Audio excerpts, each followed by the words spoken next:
Hello and welcome in to what's become a great yearly tradition here at IdahoSports.com. That's right. It's time to break out the brackets and break down the 2026 Idaho High School Girls Basketball State Tournaments live on IdahoSports.com. We are hanging out with you live tonight on the IdahoSports.com YouTube channel, Facebook page, X account, and Instagram account. We'll be here for the next 90 minutes or so, about 15 minutes per classification, 6A all the way down to 1A. We will break down all the teams, the brackets, maybe make some predictions along the way as well. So thanks for being here. My name is Brandon Bainey. Throughout the night, I'll be deferring to much more knowledgeable co-hosts, and you'll hear from the actual broadcasters that are going to be broadcasting these state tournaments all weekend long on IdahoSports.com. Thanks for being live with us tonight. As you're hanging out tonight, if you could like, share, and follow. This will help everybody that's not here live tonight find this a little easier on replay. You can watch this on replay at any time at IdahoSports.com's Facebook page, YouTube channel, or X account. And so if you like and share and then follow, this will help everybody else find it a little easier on replay amongst all the, political stuff and cat videos that people are encountering on social media. So with that said, it is time to break down the Class 6A Girls State Basketball Tournament. And here to assist us are our broadcast duo. Joining us live tonight is Lucas Gebhardt. Lucas, you are going to be on the play-by-play for the 6A Girls State Basketball Tournament. Yeah, it should be a fun tournament. A lot of really good teams made this bracket. Fortunate enough to follow the majority of this bracket being in the Treasure Valley. But we've got a lot of talented players, a lot of talented teams in this bracket, and I think it should be a pretty fun weekend. Yeah, we'll see if what you texted me yesterday comes to fruition or not. We'll see. Yeah, should be a lot of fun. Also joining us tonight to break down the 6A brackets is your color guy, Ryan Luke. Ryan's going to be broadcasting with Lucas all weekend long at the Ford Idaho Center as well. So, guys, first of all, Ryan, good to see you as well. Well, hello. Thank you. I'm thrilled to be here. My wife laughs because this is the time of year that we all get excited and doing the state tournaments, and this bracket is no different. These ladies have put together some great seasons and should be phenomenal competition.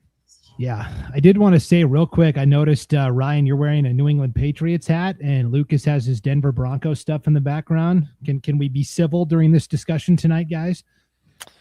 I think it would have been nice if we had our quarterback and, a quarterback with a healthy ankle. Maybe it doesn't matter in 8 inches of snow after I just don't know if it matters anymore. Okay. Whoever had the lead when the snow started. That's exactly right. Yeah. Right. For sure. All right, guys. But without further ado, let's take a look at this bracket here. This is the 6A state tournament bracket. Eagle ends up with the number 1 seed. They will take on number 8 seeded Madison. So after the number 1 seed got the late window of games last year, they're back to the 12 p.m. tip-off right off the bat. So it's Eagle and Madison, really good 4-5 matchup, Coeur d'Alene and Bora. You've got Middleton and Timberline, the 3 and the 6 old SIC rivals there, and then it's Rigby and Boise, the 2 versus the 7. And oh, by the way, fans tonight, where are my 6A fans at? We want to hear from you in the chat, okay? If you've got a question for Lucas or Ryan, you've got a team, a coach, a player, a prediction you want to be known to the world, throw it in the chat, and we'll throw it up on the screen. We want to hear from you, the fans, tonight. So, Lucas, what's the first thing that jumps out to you when you look at this bracket? I would just say the depth of this bracket. Any one of the 4, maybe 5 teams you can make a legitimate state championship argument for. One all the way down to Bora at the 5 seed. Timberline, I think, is a really sneaky 6 seed. They have the best scoring defense out of these 8 teams entering the state tournament. That's always dangerous. Tough matchup with Middleton. The Middleton press is always a storyline. Rigby undefeated at the 2 seed, and then a really good Boise team with as much state tournament experience as anyone in this bracket coming in at the 7 seed. I think this bracket is pretty open. I don't think there's a clear-cut favorite out of these 8 teams. Yeah, it kind of reminds me of, I think it was 2 years ago, where that Final Four of Coeur d'Alene, Boise, Rigby, and the 4th team is escaping me, but it was a really good, really solid. I think both games went to overtime or something, both semifinals. It kind of reminds me of that, where there's a lot of good teams here. Ryan, Luke, what's the first thing that jumps out to you when you look at this bracket? The fact that Middleton drops to the number 3 seed after losing the SIC tournament, and a phenomenal team, and Coach Blackwell, she gets her girls playing really, really well. Now, they were the pick last year, and Lucas and I did the 5A, and they're in 6A this year, and they kind of seem to run out of steam. But that sticks out to me as they have the number 3 seed. And to be honest with you, like, I look at Eagle and the path to the state championship, and it's designed as such. That path as a number 1 seed, I think, is probably the easiest path on record. Now, that being said, Coeur d'Alene could be phenomenal. Bora has come in and done a lot of things, ended up beating Eagle in the regular season, but I think Eagle's so hot, and just the way that they're playing basketball right now is really stands out to me. But like I said, Middleton dropping into that 3 seed, having to take on Rigby potentially in the second round, that is a clash of titans. Yeah, that should be a good one for sure. Okay, so let's start with, should we just start at the top of the bracket and work our way down, guys? What do you think? Sure. Let's do it. Sounds good to me. Okay, so we're going to start with the Eagle Mustangs. They are the top seed. They are a team that's had a really nice resurgence. You know, they went up to Coeur d'Alene early on in the season and kind of smacked the Vikings around a little bit, and that was kind of the eye-opener, and then they have just been phenomenal ever since. Here's our breakdown of the Eagle Mustangs, guys. 22-2 on the season. Coach Jeremy Monroe doing a nice job. One title in school history. Of course, they got to state last year, and this is a pretty good starting lineup. Berkeley Jones, Ryan, the 5'10 junior, she exploded for 40 points in the district tournament semifinals. Yeah, Berkeley Jones, she's a do-it-all for him. You know, at 5'10", they ask her to play the big, and I called one of their games actually versus Timberline, having seen them up close and personal in terms of the way they play, and she does it all. Euro steps, she'll hit outside shots, she tips the ball to herself on rebounds. She's in the right place at the right time. She'll lead the fast break, and she's averaging 22.5 points a game, and for good reason, and she probably could have gone off for more, but Trinity Holsinger, she is the Liberty signee. She's going to go play D1 basketball at Liberty University. She only calmly went 8 for 10 from the three-point line. So, I mean, you know, they can beat you inside out. They can do a lot, not exceptionally big. And I would say if there is one weakness on this Eagle team is the size, but they will run you, they'll beat you, they rebound well, and they shoot very well from the outside. To be honest with you, they look a little bit like Middleton. Okay, boy, you just got Middleton on your mind here, Ryan. We'll get to the Vikings momentarily, I promise. And if fans recognize the name Trinity Holsinger, she was the former Cole Valley Christian standout. She played for the Chargers her first 2 years, and in a rare move, Lucas, she actually sat out an entire year as she transferred to Eagle and sat out her time, and now in her senior season, doing phenomenally well. So that's really nice to see there for sure. Yeah, without a doubt. And this is a deep Eagle team. Eagle's one of 2 teams coming into this bracket that have a top 5 scoring offense and scoring defense when you look at 6A, top to bottom, not just 8 teams are in this bracket. Second best scoring offense, 4th best scoring defense. Only other team in this bracket that can say that is Rigby, who's undefeated. That said, the 2 losses, Middleton and Bora, those 2 teams obviously are in this bracket. So anytime you get an SIC team when you're playing a team 2-3 times in a year, that can always be kind of tricky. All right. Eagles' first round opponent is the Madison Bobcats. They went 16-9, ended up taking second place out of that East Idaho districts 4, 5, and 6. They went into districts as the number 4 seed, but I think you could have put Thunder Ridge, Highland, and Madison in a hat and shake it up. And this is a tall front line here, Ryan. Tori Parker at 6 foot, Aspen Boyce at 6 foot, Mia Walsh, the 6'1 senior. Excellent athlete. We know all of these girls brought it on the volleyball court this past fall, and they're pretty good athletes on the basketball court as well. Yeah, and I think athleticism is probably their forte. They're not specialists. They don't eat, drink, and sleep basketball, but you don't have to in high school sports. And I think being able to be multi-sport athletes can bode very well. Just looking at the schedule for Madison, kind of stumbled in, got hot in their tournament, maybe did a couple of things well. They ended up winning 2 games and then losing to Rigby in the championship by 39-52 as the final score. Oh, actually, it was a semifinal. Apologies. Semifinals, they ended up losing to them, but like you said, ended up taking second place in their tournament. And so, coming in with a little momentum, but not the type of momentum you typically see, what they're going to have to do is just focus on playing their game. If they could use their height and their size advantage, neutralize a lot of the inside game, force Eagle to beat you from the outside, and for heaven's sakes, got to slow the basketball game down if you play Eagle. Yeah. Now, right below them, the 2:00 game at the Idaho Center. This to me is the matchup of the tournament, at least for the first round. Number 4, Coeur d'Alene. Number 5, Bora. The Vikings slid a little bit on the seed line throughout the season, despite going, 21-2. Early season loss to Eagle, and then they played a steady diet of really good nationally ranked teams and some good Washington schools. Lucas, they've got the best player in the tournament, Brooksley Colvin, probably the best player in Idaho. Let's be honest. She's got 30 Division I offers. She can go she walks into the gym and gets 30, and on a good night, she can get 40 plus. Yeah, and this is going to be the key to the tournament for Coeur d'Alene. Brooksley Colvin is not just the top-rated recruit in Idaho. She's one of the top-rated recruits in the country for a recruiting class going into the 2027 years since she's a junior.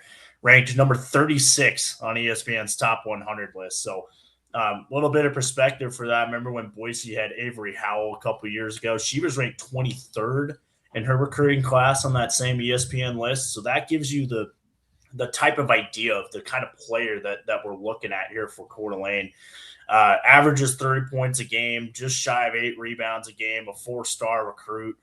And she has the ability to carry Coeur d'Alene through this tournament. And a Coeur d'Alene team that there hasn't been a team in Idaho that's won in 6A, I should say, in 6A that hasn't won more state championships than Coeur d'Alene. This program has won almost twice as many state championships as the next team in 6A. So it's a deep team. It's an experienced team, and they have the best player in the tournament. And so it's not a crazy thought to think that Coeur d'Alene could win this tournament. Now, that said, the one area of concern I do have with the Vikings is their defense. They have the worst scoring defense out of the 8 teams in this tournament, but they have the best offense and the best player. So we'll see. Yeah, and when you look at that lineup there that we've got listed, it's like 5 guards. Carissa Wallace at 5'10" she's a 3-point shooter and kind of a stretch 4. So a couple of players not listed here are going to be critical. Hannah Schaefer is kind of their post, if you will. Her presence inside is going to be absolutely critical against what is a pretty tall Bora team here, Ryan. You see Kaya Davis, the 6'1" junior, but she's more of an outside player as well. And this is a team that also is kind of very guard oriented. So I feel like these two teams actually mirror each other pretty well for the opening round. Yeah, Bora has done it too against just a gauntlet that is the SIC conference, and this is not to take anything away from Coeur d'Alene, because heaven knows how many state titles they have, and they play phenomenal basketball. I've said this about every North Idaho team. Doesn't matter the sport, they're going to be fundamentally sound, and they're going to give you a ball game, but you just never know what you have. And so, looking at Coeur d'Alene, got beat by Eagle. Well, Eagle in turn got beat by didn't they get beat? Yeah, so they ended up getting beat by Bora as well. So who beats who, and the SIC conference is all over the place, and they played in a gauntlet. So I would say battle tested. I don't think Coeur d'Alene's probably going to throw anything at them that they haven't seen before. It's weathering that storm, right? The best player, the barrage, the 3-point line. Can you weather that storm? And then in turn, you've got to score on the other end. And I think that's going to be the key. Like you said, Kaya Davis, a bit of a stretch. She likes to shoot the 3, but 5'10", 5'11", pretty good size. So if they can rebound and stop interior penetration and again, force that 3-point shot, make them live and die by the sword, Bora has a chance at 20-5, a phenomenal team. I mean, a fantastic year for the Bora Lions. Yep. Really fun team to watch for sure. Okay, let's move to the bottom half of the bracket. Again, here's the bracket: Middleton, Timberline, Rigby, and Boise. All right, guys, you both have been chomping at the bit to talk about these Middleton Vikings, 19-4, what Coach Marianne Blackwell has done in her 3rd season. Pretty phenomenal. They, of course, got to the state championship game last year at the 5A level, lost to Pocatello. They said, you know what, we're moving up to 6A as an entire school anyways. Let's just move up to 6A for girls basketball. This is a really good team that I think, Lucas, a lot of people have forgotten about. There was that stunning upset in the district tournament semifinals to Boise, the 5 seed. They still came back through and earned their spot at state. This is a lethal team. Yeah, without a doubt, and a lethal team because of this trademark press that they do. That just when they decide to turn it on defense, they can turn over anybody in the state. This as a team, they average well over 10 steals a game just as a team, and they have we talked about Colvin. They also have one of the best players in the tournament, and Zoe Blackwell, who's also a Division 1 basketball player signed to play at Wyoming. She averages 13 points a game. You also have two other players that average over 8 points a game. So Middleton's a great depth team. They play the floor defensively from end to end, and really everything kind of with them starts with that press. And if that press is working, then they can beat any team in this bracket if they're able to turn teams over and turn defense into offense. One of the better scoring offenses in this tournament as well, and led by what I think is probably one of the better coaches in this bracket in Marianne Blackwell. Yep. And meanwhile for Middleton, you talk about great coaches here, Timberline and Coach Andy Jones. Yeah, it's his 8th season at Timberline, but man, he has just won everywhere that he's gone. No doubt about it. Longtime winner at CUNA, longtime winner all throughout the Valley. And so this is a really good Timberline team here as well, Ryan, Luke. This is going to be a tough first round matchup for Middleton. It is. Middleton to be a tough matchup for anybody, but they happen to get Middleton and rightfully earning that number 6 seed. And like I said, I called the Eagle Timberline game, and a couple things stood out. But before we go there, last time these two teams met, Middleton ran away with it. It was a 55-27. Let's see. Wait, wrong score.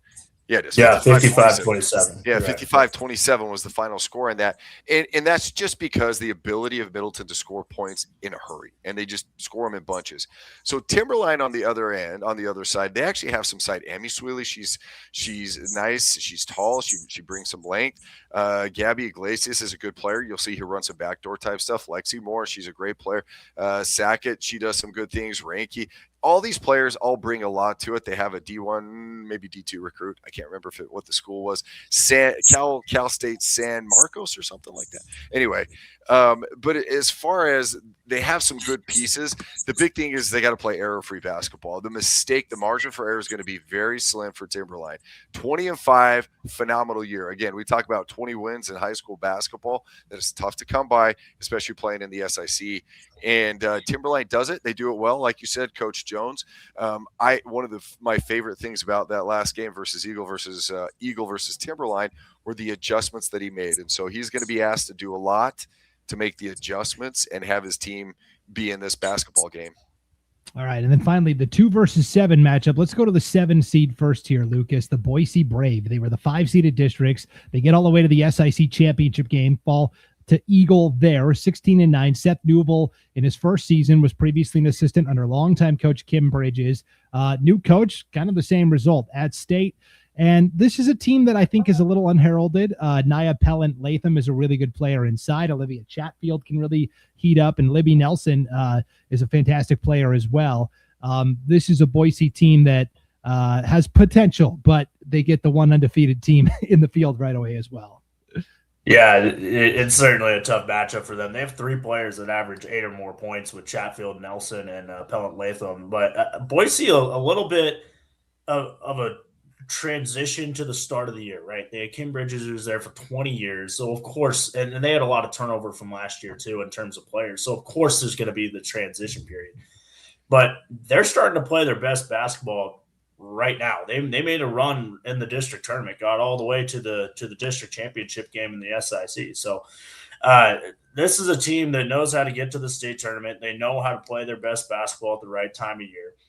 And for that reason, I think they could be a little bit sneaky on this 7 line. They've just played a gauntlet of a schedule through the SIC. All these SIC schools have been beating each other all year.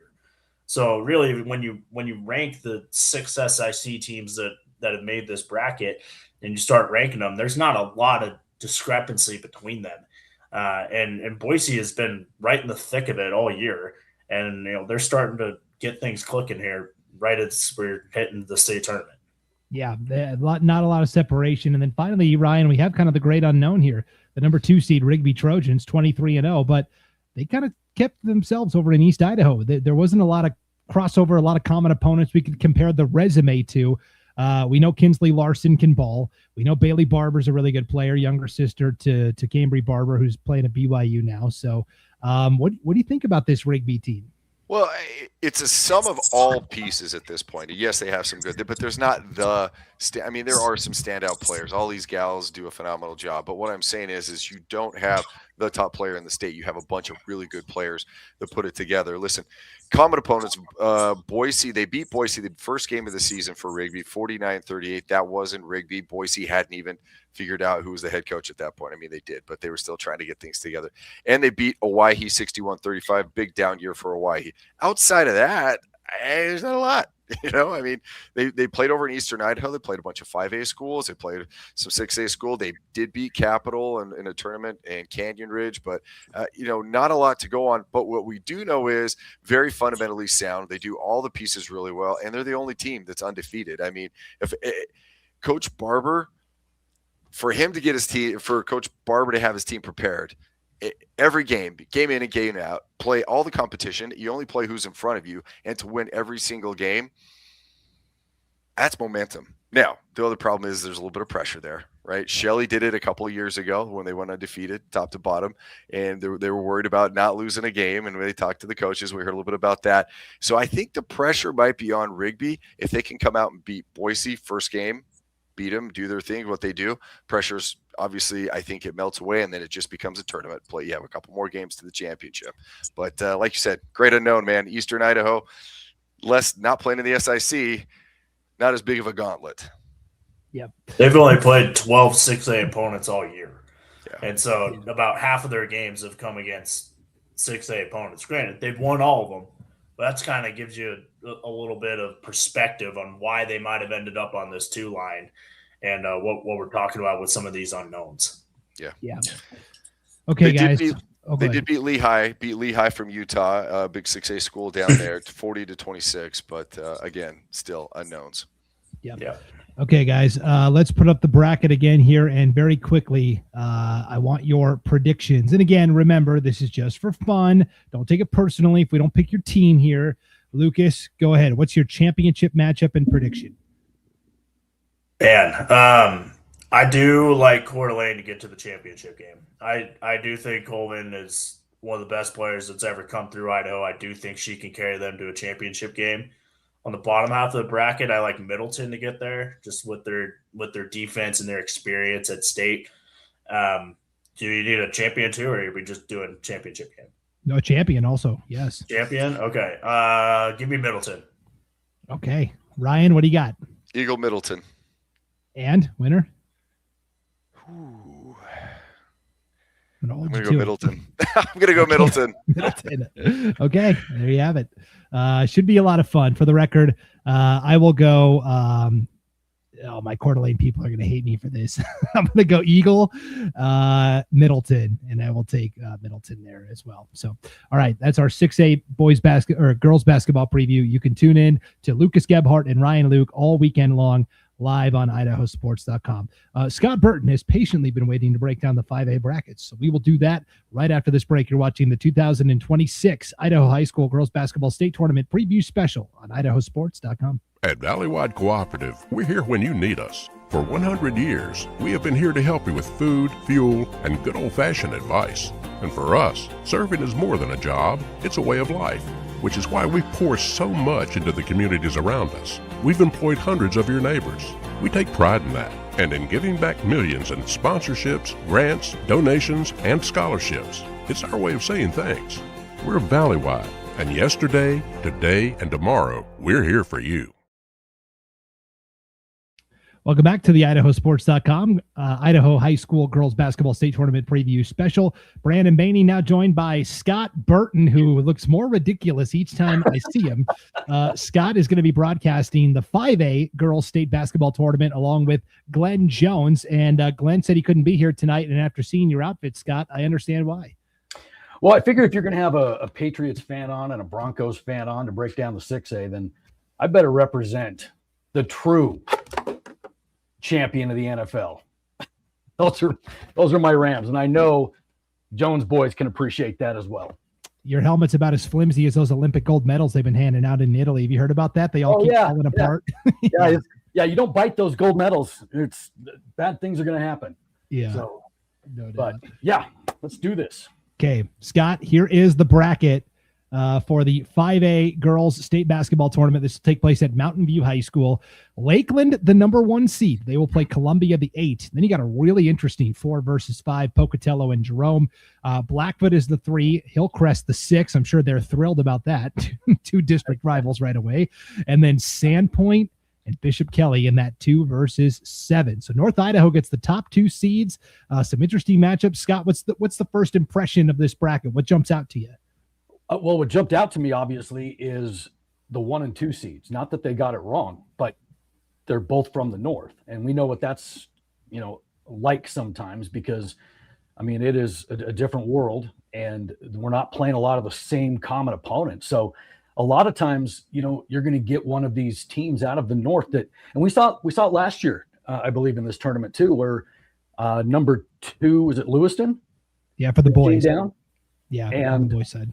Oh yeah, on the boys' side, excuse me. And they came down and just laid an egg, and they were not a number 2. But we've also seen the flip side of that as well. A team coming out of the north with a number 6 or 7, and they are a heck of a lot better. So what jumps to me is Lakeland 1, Sandpoint 2, both really good basketball teams, but I don't know. We'll see what they're going to bring. Should be a lot of fun. I want to hear from all the North Idaho fans. I want to hear from all the 6A fans. Here's Simon Miller, a good man from North Idaho. Live by Max Preps, die by Max Preps. Sometimes it really benefits North Idaho. Most of the time, though, it does not. If we're being honest here, worked out this year for Sandpoint and Lakeland for sure. So let's start with the number 1 seed, Scott. The Lakeland Hawks here, 18-4 on the season. Kalen Caulfield in 2 years has done a pretty nice job. Bringing some good players to this Lakeland program. They had been coached for like 20 years by Steve Seymour. Then Tyrell Derrick took over and took them to state. And now Kalen Caulfield just continuing the trend. This is a tall lineup. Annabelle Bowie at 5'11", Jaylee Hoffman at 6 feet, Macy Bretfeld at 6'2". And oh, by the way, they bring in Mariana Bullington off the bench. She's 6'4". They've got guards. They've got size. It appears they've got it all. Yeah, this is probably the most well-rounded, balanced team of any of the 8 in the field. And they bring what is needed to a state tournament, and that is post play, it's paint presence, because the teams that win state are the teams that get it done in the paint. Plain and simple.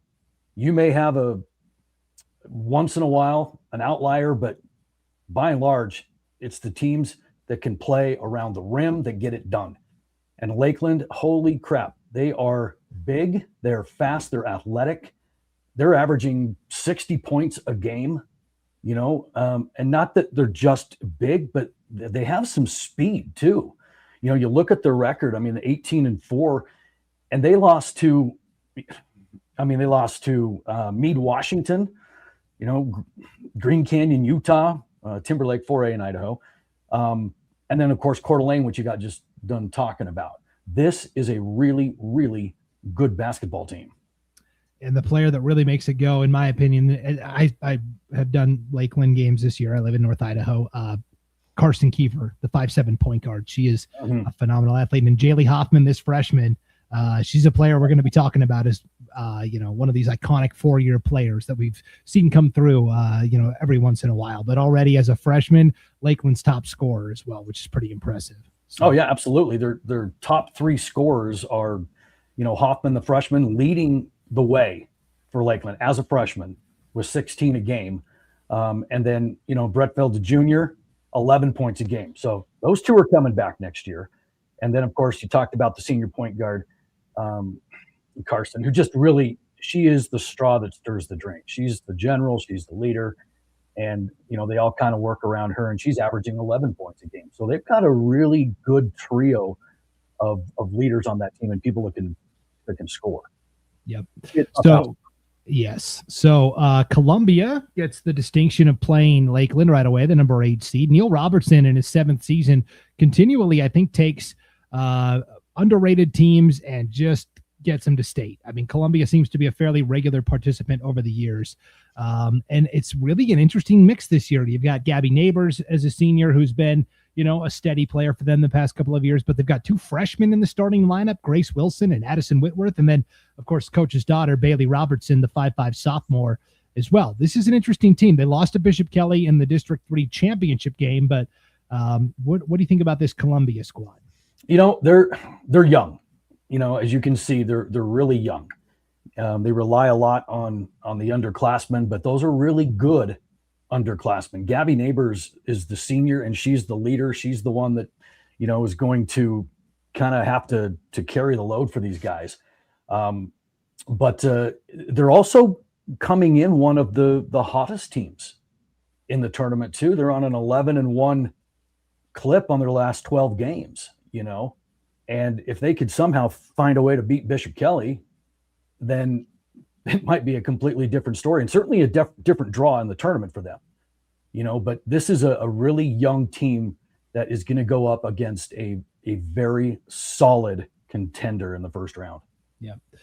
Here's Simon Miller again in the chat, and we want to hear from you, the fans in the chat, as you're hanging out with us live tonight. Also hit that like button and share this when it's all said and done, and help everybody that's not here live find this a little easier on replay. Simon says, I think there's traditionally less parity in the North per division, but this year Lakeland has put together a great quality schedule. I think you could say the same for Sandpoint. So let's swing down to the bottom half of the bracket here, Scott, and talk about the number 2 seed, the Sandpoint Bulldogs at 19-5. They went over and played in the Title I Tip-Off Classic hosted by Hillcrest, where they got to see Mountain Home and Twin Falls and some really good teams over there from the 5A ranks. They're 19-5, Scott. 3 of the 5 losses have come to Lakeland. Mm-hmm. That's not terrible. No, this is a really good team. Of those 5 losses, you said 3 to Lakeland. 1 was to Mountain Home, which a lot of people thought would be in this tournament, and then the other one to Coeur d'Alene. So this is a really good team. But the thing about this is it's got a couple storylines to it, because this is a really young team. Look at that projected starting lineup. This is a team that relies on underclassmen, and this is a team that's going to be back because they're really that good. If they, just like Columbia trying to find a way to beat Bishop Kelly, well, Sandpoint's got to find a way to beat Lakeland. Okay. Well, this is first-year coach Maddie Schoenings, who, if you remember that name, played at Sandpoint and finished her career with like over 1,400 points.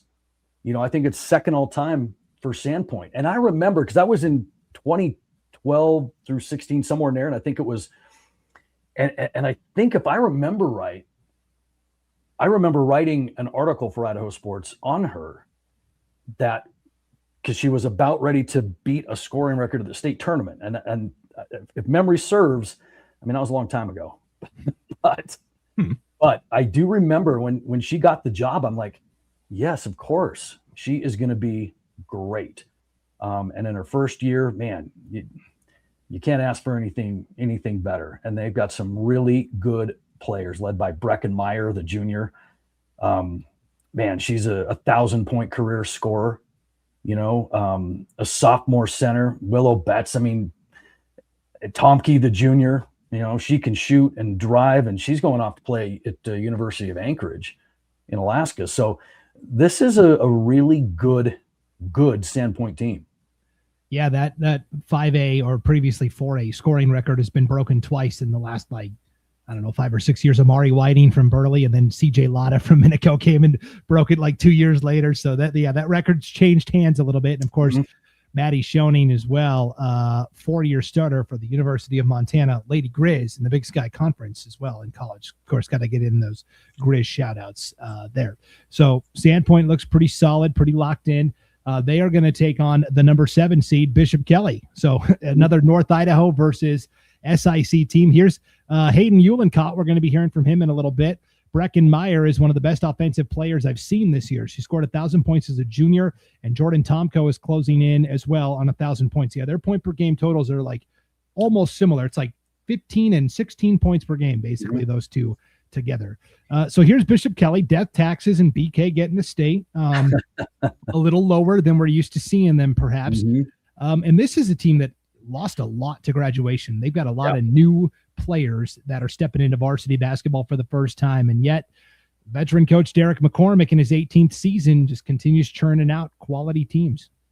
Yeah, it's just tradition of Bishop Kelly, and to lose as many as they did with really one returner, and that's Bearlocker. She's the one returner. This is a team that is lacking in experience and they're lacking in size. This is not a very big team. And so, they've had to kind of adapt some things that, the veteran Derek McCormick, who's been there forever, has been able to do with this team because they're not very big, they have to play a little bit more up tempo and on the perimeter. So they've been shooting a lot of threes. And this is something that, I think they're doing more of this year than they have in the past and, kind of what they're used to. And they play a mix of man and zone and junk defenses because of their size. And it's just a scrappy Bishop Kelly team that, you don't know what you're going to get because Bishop Kelly is traditionally just trotted out of a whole bunch of athletes, year in and year out. And when they win games, it's because they out-athlete you. And this really has been no different for Bishop Kelly this year. And a lot of people are going to say that the SIC was down this year, and they did certainly have a top half and a bottom half, that's for sure. And Bishop Kelly ran the conference 13-0, so they're going to get tested right out of the gate with this Sandpoint team. But Bishop Kelly traditionally will rely on that experience and that tradition because they are there every single year. Yep. All right, let's go to our all East Idaho matchup here in the opening round.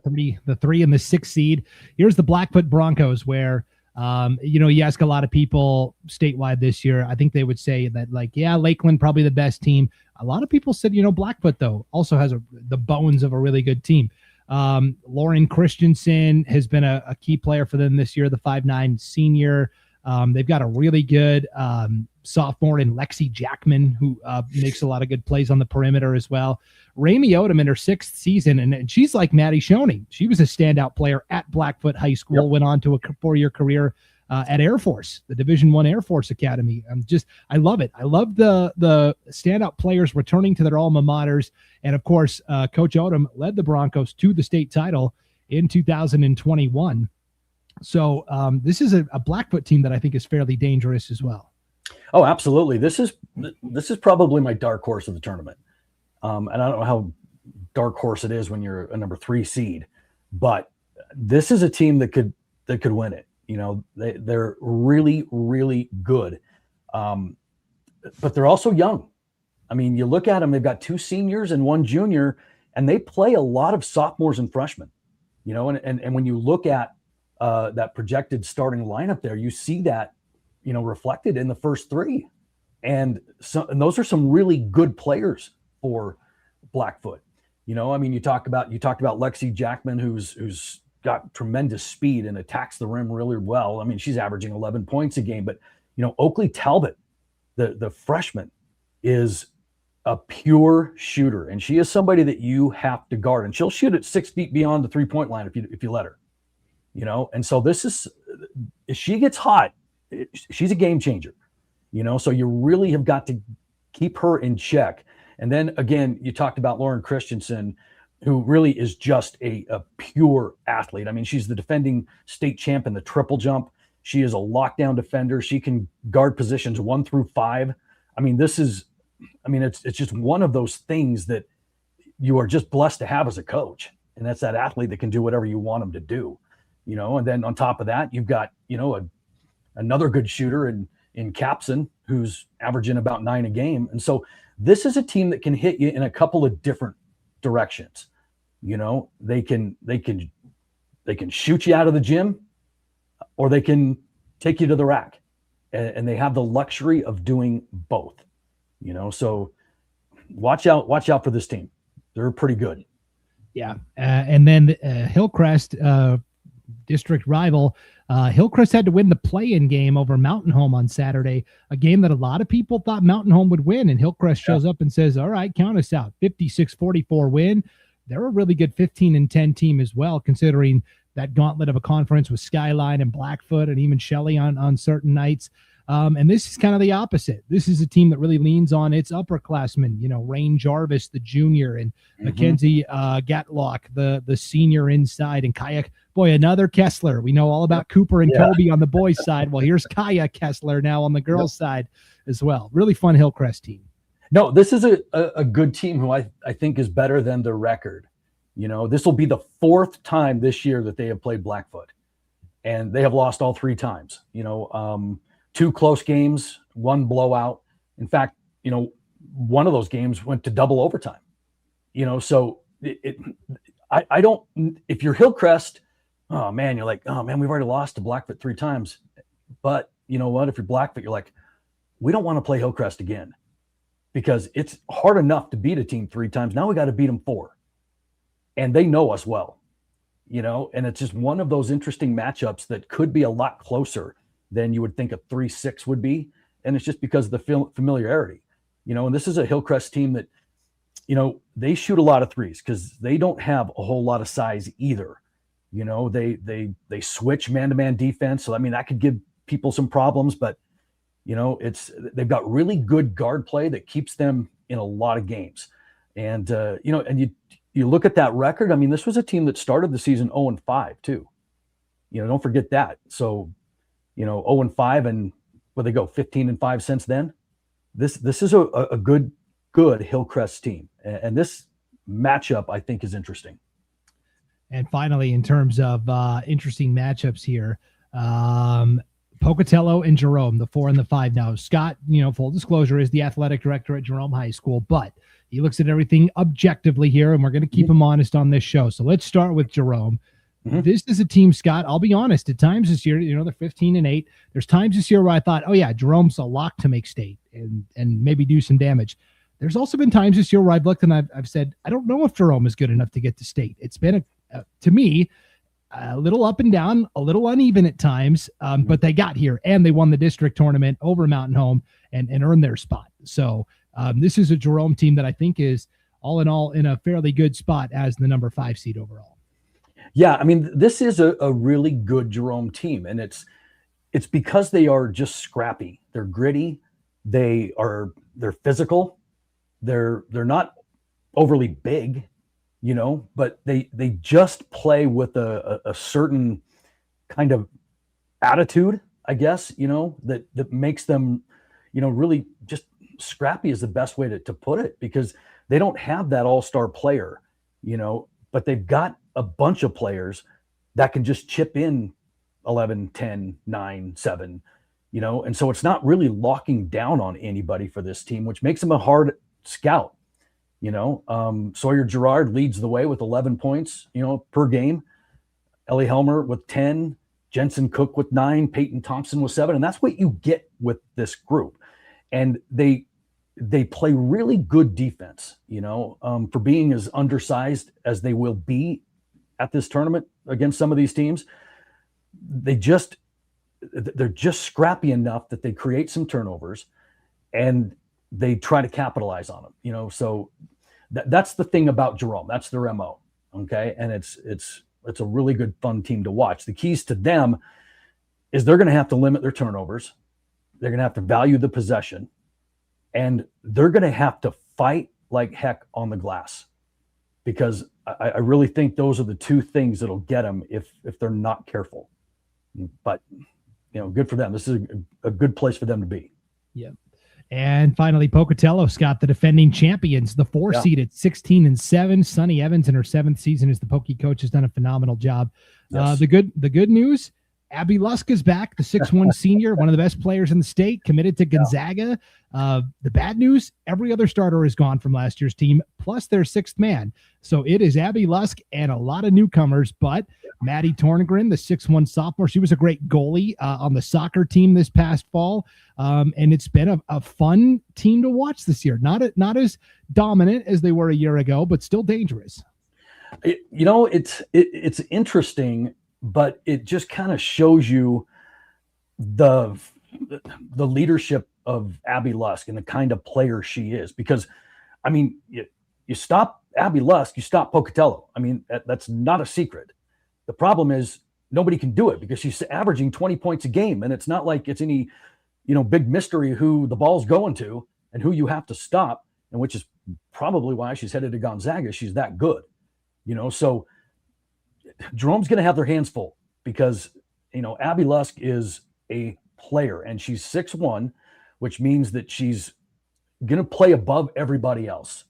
And they've got to find a way to stop her. But, Pocatello, the defending champ, they're the champs until somebody knocks them off, right? And Coach Sonny Evans has done a great job kind of rebuilding everything around Abby Lusk. And, and I remember calling, the 5A girls last year at the state tournament and just the job that Abby did. And then watching the cupboard just empty.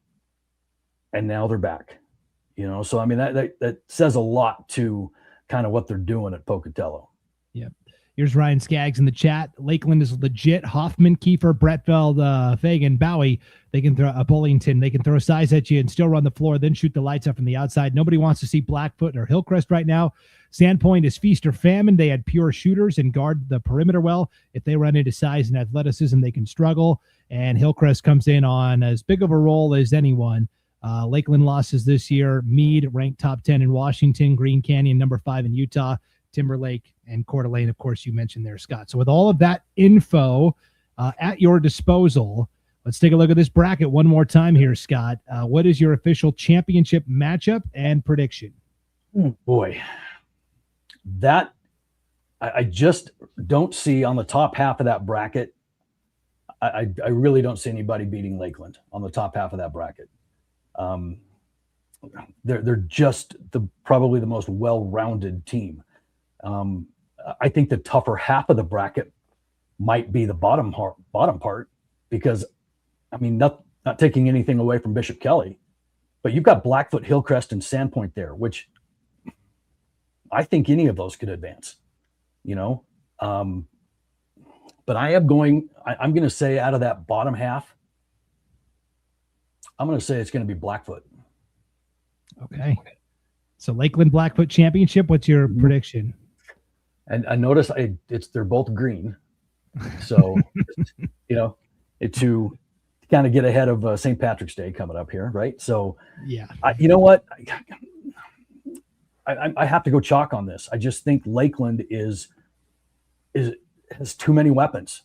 They've got size, they've got speed, and when you get down to the state tournament, it's like I said at the top of the show, you have to win in the paint. And that is where the game is going to be won and lost. And it's whether you can score in the paint, whether you can rebound, and I just think Lakeland's too big inside. Okay. I like it. That's my prediction as well. Lakeland and Blackfoot, and I will take the Hawks there also. So should be a good time. Scott Burton, we're looking forward to you and Glenn Jones on the call for the 5A state tournament this weekend from Mountain View High School. Should be a really fun time. And good luck, Scott. Rest up. We'll see you in Boise. All right. Thanks, Brandon. All right. We'll take a break. And when we come back, I know we're way behind schedule, but I really like going in depth on these teams. It's the 4A state basketball tournament. Will somebody dethrone Sugar Salem? We'll see what our broadcasters, Sven Alskog and Lance Taylor, think. Right after this break, you're watching the 2026 Idaho High School Girls Basketball State Tournament Preview Special on IdahoSports.com. Vaping sucks you in quick, and the more you vape, the harder it is to quit. Not to mention all the chemicals and health problems. That's why thousands of teens are joining My Life, My Quit. Visit mylifemyquit.com or text Start My Quit to 36072. Welcome back to the IdahoSports.com 2026 Girls Basketball State Tournament Preview Special. It's time to talk 4A state hoops. So let's bring on our broadcast crew, the play-by-play voice for the 4A state basketball tournament, Sven Alskog. Sven, what's up? Doing good, Brandon. How are you doing tonight? Oh, I'm fantastic. I'm doing great. Even better now because we're joined by your partner this weekend at the tournament, Lance Taylor. Lance, what's up? How you doing, guys? Good, doing good. So again, We planned on spending about 15 minutes per classification, and just to give every team its due diligence, it's almost impossible. So again, apologies that we're running a little bit behind, but this is our 4A state tournament preview. And if you're a 4A basketball fan, we want to hear from you in the comments. So throw a shout out to your favorite team, favorite player in the chat. We will throw it up on the screen. Let's see. We've got some residual 5A comments here from North Idaho. Simon Miller, great field. Would love to see Lakeland get it done. And here's Nicole Farkas, the head girls basketball coach from Wallace.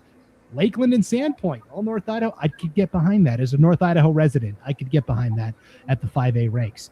How about 4A, though? The storyline definitely is Sugar Salem. Lance, in the interest of time, you will be limited to 10 words or less per response. Can you do it? I don't know if I can quite do that yet. I might be able to get to that point. I'm just kidding, of course.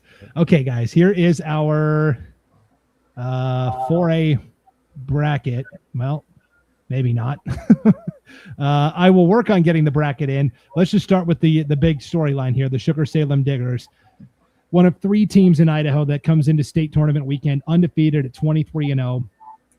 Lance, you see Sugar Salem quite a bit in your travails and travels. What makes this Diggers team so good? Boy, coming into this season, there were a lot of unknowns and that became knowns. This is a team that lost 7 seniors off of last year's team and returned 3 full-time varsity players. The other ones were kids that came up from the JV ranks from last year. Didn't know what they were going to be this year. Had an undefeated team last year. I think the thing that has made this team so good is that they've just gelled together. They've trusted each other. And for the lone 3 that returned, the other players coming up trusted them, and they helped make them better. Well, I trust that we will be able to show you that bracket as quickly as we can get it. But on the flip side of the coin, Sven, there it is. Okay, so Sugar Salem and Kimberly is the 1 versus the 8. Marsh Valley and Fruitland, the 4 and 5. Then the bottom half of the bracket, Timberlake and Weiser, the 3 and 6. And then Bear Lake, the 2, Filer, the 7. Let me just get your overall impressions of this bracket, Sven, because I know you've been crunching, preparing for this tournament. What was the first thing that jumped out to you when you saw this bracket come out on Sunday? Well, I think I can tell you what stands out to a lot of people in the Magic Valley in particular. They look at this bracket and they largely think Kimberly and Filer should be swapped. They've played each other 3 times so far this season. Kimberly has won handily in each of those matchups. And I know reading through our brackets, that was what a lot of the comments was about. So that wasn't my first take. That was the fans' first take. My first thought looking at it is the seeding, other than that, is pretty spot on with, I think, what you would expect. You know, Sugar Salem, top team in the state, defending state champions, you're going to give them that 1 spot. And then coming in, it's anybody's best guess. But, you know, Bear Lake, they went to the state championship game last year, really good chance. That's a strong league with Marsh Valley, too. You know, they're the 2 seed coming out of that league. They've got a really good chance to go to a semifinal and potentially make some noise against Sugar Salem. And then Timberlake, that's a team that I know a lot of people are excited to see play against some of these teams in the classification, get to know them a little bit better. Yep. They have been a little bit removed up here in North Idaho. So it should be interesting to see how far into the bracket they can get for sure. But since you talked about it, let's talk about the 2 Magic Valley teams. We'll kind of compare them next. Here is Kimberly, the 8 seed. Now they went 12 and 11. And on the surface, you're going, well, okay, they probably deserve the 8 seed. But they played an absolute gauntlet of a schedule. They played Mountain Home. They played Jerome. They played some of the best teams in their area, regardless of classification size. And they took their lumps. And, yeah, they lost a lot of games early when they were missing a key starter, Taya Plu. And now she's been back, and Kimberly's been playing really well. So, Lance, this is not your typical 8 seed and 12 and 11 team overall. They overwhelmingly won District 4, the District 4 tournament. Yeah, they did. I've had a chance to watch this team a couple times this year. Watched them against Sugar Salem as well. Taya Plu, was out for a lot of the season. This is a better team than people are looking at as far as their record goes. You know, this is a team that has the ability to step up and play with anybody on any given night. The unfortunate thing for them is coming in as that 8 seed, drawing Sugar Salem in the opening round, a team that they have played twice this year. Yeah. And then Sven, if we look at the number 7 seed here, the Filer Wildcats, this is Kimberly's conference rival. They went 17-4. Well, 3 of the 4 losses were to Kimberly, right? I mean that should be compelling evidence in and of itself. But it is a senior heavy Filer team, and they come in as the 7 seed, and maybe a chance to pull off an upset or two. Well, and I think that, records can kind of not always tell the true story on some teams. And, we were still talking about Kimberly, just to kind of go back there. I mean, they lost their first 5 games, and they played state tournament teams that included Mountain Home, Marsh Valley, Jerome, and Sugar Salem. That's in their first 5 games for their first 5 opponents. They rebounded, and get this, then they won 9 of their final 10 games. So they turned it around. Then you look on the opposite side, and Filer, who we're kind of moving into here, 3 of their 4 losses are to the same team. And, that's always an interesting thing as well. I'll say this, the Sawtooth Central Idaho Conference, a little bit more top heavy with Kimberly the last couple of years. They've gone undefeated back-to-back seasons. I mean, they haven't lost a league game since 2024. They've been really dominant. On the Filer side, it is a team approach. This group does not have anybody that scores more than 7.5 points per game. So in order to win, they've got to get contributions from a lot of different players. Leading scorer is Breck Bowman. She's got 7.5 points and 7.5 rebounds per game. You see her down there on the bottom, 5'10" junior. I think that this team is going to have a very challenging first-round matchup against Bear Lake. That's a team that you don't want to draw the stick of in the first round. And unfortunately for Filer, that's exactly what happened. Yeah, so let's talk about Bear Lake, the number 2 seed, a team that I think a lot of years, and this year certainly as well, you'd say, yeah, they've got a good chance of taking home that first place trophy. They did play Sugar Salem a couple of times this year, Lance. They went 20-4. And this was a really good team a couple of years ago. They won the state championship at the lower level at 3A, and then they got bumped up to 4A. Cortland Skinner, phenomenal athlete. Of course, Hallie Wells, the 6'1" junior, and Ken Wells, the head coach in his 4th season. This is a Bear Lake team that I think has potential to get to the championship, and then we'll see what happens. They're a very good team, and they can score on you inside. They can score on you outside. Coach Wells is a great coach. I loved his response. We sent out a questionnaire to him, Sven did, and Sven asked him what his keys were to winning the state championship. And his first key was winning game number 1, and then winning game number 2, and then winning game number 3. I'm going to have to give him a hard time about that once we get up there. But Coach Wells is a very good coach. I've actually seen them play several times this year, not just against Sugar Salem, but I have seen them play other than Sugar Salem too. Very balanced, a team that is good enough to step up and win the whole thing. Yeah, should be a lot of fun to see Bear Lake navigate that bottom half of the bracket against, I think, the team that people are most excited to see, mostly because they don't get to see this team a lot in terms of regular season because they're kind of tucked away up in North Idaho. The number 3 seed overall, guys, is the Timberlake Tigers. This is a Timberlake team that's 14-6, but they've played Lakeland a couple of times. They've played Sandpoint. We just got done singing their praises on the 5A preview. They've got Malia Miller finally in her senior season. She's missed a game here and there with a nagging injury. But Sven, they picked up not 1 but 2 transfers that have really amplified this team. Sophie Holacek from Coeur d'Alene High, and then Macy Murphy from Lake City High. So they got 2 6A players that were starters at their 6A schools last year. They plugged them right in, and the team has not missed a beat. Yeah, when you pair them with Malia Miller, a lot of good things are going to happen. And Coach Miller is an institution of Idaho high school basketball. The guy's been around for a couple decades. I mean, this is my 2nd stint here. Lance is getting old too. He's got the gray hair coming through. And Matt Miller, he's still just trucking along. 21st season, still looks the same as he did day 1, huh? Very much so. Lance, you've seen Timberlake at state the past couple of years. It's a lot of the same players. Malia Miller did miss an entire season, her entire campaign last year. They've got Shay Jones, who's a really good softball player as well, and is kind of their post at 5'11". How far do you think this Timberlake team can go? Well, they're another one of those teams that has the ability to win the whole thing. Just like any team, it's a matter of stepping up and doing it. I think Timberlake was very disappointed last year with the state tournament. And I think this year they feel that they have something to prove. coming into it. They've reloaded this team, got a couple new players as well, and they are a very, very tough team. We've seen what they've done against 5A talent as well, and I think, I mean, I fall into that category that I'm excited to watch this team play and to see what they bring to the court. Yeah. Okay, let's move back up to the top half. Here's Simon Miller real quick in the chat, guys. Timberlake, these ladies can flat out shoot the rock. Like them as the 3 seed. So again, bottom half Timberlake and Weiser and Bear Lake and Filer. So Weiser comes in as the 6th seed. This is, to me, is kind of a sleeping giant as well. Lorraine Harrison, in 7 years at Weiser, has pretty consistently put together really solid teams. And this is a team that's littered with multi-sport athletes that we recognize. Evie Dalton and Ellie Schertz and Sophia Schertz and Porter Hart, who previously was at Council. And then, you know, at 5'10", Weiser says, yeah, we'll take that and plug her in at the center spot. No titles in Weiser's history.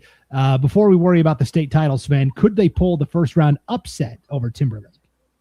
Yeah, I mean, I think this is a really well-coached team. Lorraine Harrison obviously played collegiate basketball. She's been around for a long time in the coaching ranks here in the state of Idaho. They're going to be coached well. So they're going to come out and she's going to instruct them to do the right things. It's a matter of execution for her team. And something that she said in the form that she submitted to us today, talking about this game, coming out on a hot start is really important for the Weiser Wolverines. You know, kind of jump out, gain some confidence early in the basketball game can totally change the energy. She wants to see 5 girls in double digits with scoring, which is definitely a feasibility possible thing for this group. They want to out rebound and out hustle their opponents, and teams that play a style like that, they can win against anybody. And really what they're going to need is they're going to need Timberlake to come out cold from the floor. That's going to be a big thing. And then they're going to have to rebound the basketball effectively. Those are my keys for Weiser. You know, Ellie Schertz, 16.5 points per game. Goff with 9.6. Those are a couple of key pieces to watch for this group. Yep. Should be a really interesting 3 versus 6 matchup here. But guys, here is another. Michelle Barger, head coach of the Grangeville High Bulldogs, says Timberlake can shoot the 3 ball. Yeah, she would know. Grangeville and Timberlake tangoed this season. So I love it. Everybody is on the Timberlake. You know what? In terms of the fan conversation, guys, North Idaho is dominating. You know, I tell my North Idaho people to show up in the comments. They deliver. Where is the rest of the state? Where is East Idaho? East Idaho always has an opinion about something. I want to hear from those East Idaho fans because you guys are getting crushed in the chat right now. Let's go back to the top half of the bracket here and wrap up with Marsh Valley, the 4 seed, and Fruitland, the 5 seed. These are 2 teams that, I don't know, I've kind of had a hard time figuring out this year, Lance. Let's start with Marsh Valley. They're 20-6. There's times this year where they've looked really good. There's times this year, you know, Bear Lake has overwhelmed them a couple of times. I saw Marsh Valley barely survive against Snake River in a loser-out game at districts. They did defeat McCall Donnelly in a somewhat close state play-in game, you know, 52-48. And yet, on the strength of that 20-6 record, they are the number 4 seed overall, and they do have good athletes. They do. They've got very good athletes. I think one of the things that you'll see in them is they've played a lot to the level of the competition that they've played. Like you said, they've kind of been up, they've been down. They've played good against some good teams. They've played bad against some maybe subpar teams as well. But you know what? Marsh Valley is a team that they're going to make you earn what you get. And that's one of the things that they bring to the table, that any team that they play in this state tournament is going to have to earn every bucket. They're not going to get a lot of gimmies against a good Marsh Valley team. And then on the flip side of this, Sven, is Fruitland, a team that went out and won their district. Coach Willie Lake has put together a good team here, 17-6 overall. A lot of good athletes that we recognize from other sports. You know, Jordan Bake and Payson Bradshaw are 2 really good sophomores. They got Molly Calkins from Parma. She was a member of the Panthers 3A state championship team last year, and then the family moved to Fruitland to be a little closer to big sister Riley, who's playing at Treasure Valley Community College. And this is a team as well that I think people are sleeping on a little bit. I like this team. I think that Willie Lake is the perfect guy to coach the Fruitland Grizzlies. He's just an institution. You get the Lake last name there in Fruitland, and they belong around the Grizzlies. And so I look at what this guy's done moving over from the boys' side to the girls' side of things, and boy, talk about turning it into a really strong program, 17-6. And he said he wants to show these girls how to win on Thursday. And I think that they really have a team. That's going to be probably one of, if not the most competitive games that we're going to have on Thursday in the opening round. That Marsh Valley Fruitland, I think, is going to be a really, really good basketball game. I mean, we just saw Marsh Valley play McCall Donnelly. That was a 4-point win on the neutral site over in Twin Falls in the state play-in game. McCall Donnelly coming out of the same conference as Fruitland. We saw them fight back and forth a couple of times this season. I think it'll be competitive. A player to really watch as we go into this state tournament is Payson Bratcher. She can take over a ball game. Kennedy Fitch is really talented as well. I mean, you just look up and down this list. We could name them all off. I think the team has a good chance. What they're going to fight through, and this is a little bit different than some teams that we've talked about, they're young. You know, they don't necessarily have a ton of experience at this stage, but they're going to get their opportunity here. You see all the sophomores, junior, Maddie Hillman, the senior, on this projected lineup list that you're putting up on the screen here, Brandon. I mean, if they have some success this year, watch out. I mean, we could be talking about Fruitland for the next 1, 2, 3 years. Yep, a lot of good underclassmen. And here comes the Fruitland love. Chris Howard, Fruitland Lady Grizzlies are crazy awesome. Love us some Willie Lake. And here's Jessica Wilson. Woo! Go Willie. Yes, Coach Willie Lake and the Fruitland Grizz. No doubt about it. All right, let's go back to this bracket. I know this is Sven's favorite part of the show. This is where I ask him to make a championship matchup prediction and a pick. Everybody remember, this is just for fun, okay? If Sven didn't pick your team, it's not because he hates your school, all right? We're just doing this for fun, okay? With that said, Sven, would you like Lance to go first, and then you can just copy his answer, or do you want to bat lead off here? All the people at home are saying he's going to be a homer and pick the Sugar Salem Diggers. Well, I'll tell you what, aren't you? I mean, you know, right now, until someone proves they can step up and knock Sugar off, I think they're the team you got to go with. Very well coached. Of course, I've thought for years that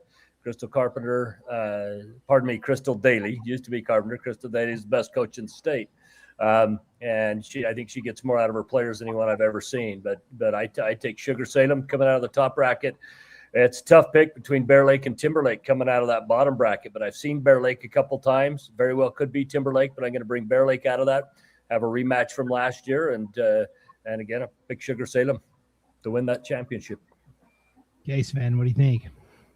Well, now I'm scared because we picked the exact same thing. So I'm also going to go Sugar over Bear Lake in the championship game. It'll be a rematch of last year. I will say, though, to Lance's point, there could be some really competitive semifinal games. I just think that how do you pick against Sugar Salem until somebody does it? And, you know, right now I've got to see somebody knock them off before we pull the trigger on an upset pick. Okay. For the record, I will also take Sugar Salem, but I think Timberlake gets there. I'll take Sugar Salem and Timberlake. That very well could happen. It very well could happen. Yeah, that's my story, and I'm sticking to it. So Sven Alskog, Lance Taylor, all weekend long, you guys will be broadcasting the 4A state basketball tournament. Should be a lot of fun, guys. Looking forward to your call. Thanks for hopping on tonight. We appreciate it. All right. On that note, we'll take a break, and if you didn't think we could set the bar any lower, Paul Kingsbury and Leif Morrison are coming up next to talk about the 3A state tournament. This should be an interesting convo. We'll discuss the 3A state brackets right after this. It's the 2026 Idaho High School Girls Basketball State Tournament Preview Special on IdahoSports.com. At Valleywide Cooperative, we're here when you need us. For 100 years, we have been here to help you with food, fuel, and good old-fashioned advice. And for us, serving is more than a job, it's a way of life, which is why we pour so much into the communities around us. We've employed hundreds of your neighbors. We take pride in that, and in giving back millions in sponsorships, grants, donations, and scholarships. It's our way of saying thanks. We're Valleywide, and yesterday, today, and tomorrow, we're here for you. Welcome back to the 2026 Idaho High School Girls Basketball State Tournament Preview Special, live on the IdahoSports.com YouTube channel, Facebook page, X account, and Instagram account. As you're hanging out live tonight, if you could like, share, and follow, this will help everybody that's not here live tonight find this a little easier on replay. And you can watch this anytime on replay at YouTube, Facebook, or X throughout the week. I know a lot of people like to put it on and listen as they drive over to Boise for the state tournament. And maybe that's what I'll do, because I've got 8 hours of drive time ahead of me later this week. Here are two guys that don't have to go very far for where they're broadcasting. Our 3A girls basketball state tournament will be called by the iconic duo of Paul Kingsbury and Leif Morrison. Did you guys plan on both wearing your hats backward like that tonight, or? I didn't even know I was working with Leif until you just pulled him up right now. I had no idea. No clue. Leif, are you with us? Kidding me? No, I can't hear you. Uh-oh. Nope. Now your mic's muted. We're off to a flying start here. So, no, Leif, nothing. All right, figure it out. Okay. Hold On on. that, here is in the chat, Paul, Simon Miller, the Paul Caveman Club here. So Simon is one of my favorite dudes in North Idaho. Sorry, Brandon. He might be right above, maybe right below you as far as my favorite guys in North Idaho. I like Simon. Good dude. yeah, he's been here a lot longer than I have, so I'll gladly cede the title there. Okay, well, as Leif gets his mic figured out here, nope, still nothing, Leif. Here's the 3A bracket, Paul. Ladd and Kellogg, the 1 and 8. Ryrie and Grangeville, really interesting 4 versus 5. Ambrose and New Plymouth, the 3 and the 6, and then Firth and Westside, the 2 versus the 7. What was the first thing that jumped out to you when you put this bracket together on Sunday? You know, the first thing is how heavy the top of the bracket is. I mean, you're looking at Malad, who, yes, number 1 seed, but you could have a number 2 seed in Ryrie, Grangeville. And then you brought down. Oh, all right. Now you're on. You hear me? Yes. Yeah, those were the gods punishing you for saying Mountain Dew is mid. Man, Mountain Dew is not mid. I was wrong. Yeah. Gosh. Yeah, I gotta turn this around. You're literally drinking Mountain Dew right now. Wow. I'm always drinking Mountain Dew upon the way. Wow. Too late at night for that. So the top half, for me, the top half of the bracket, very heavy. There's 3 other number 2s, I think, that could have slipped in there, and the same goes with 3. Unfortunately, it had to be a 1 through 8.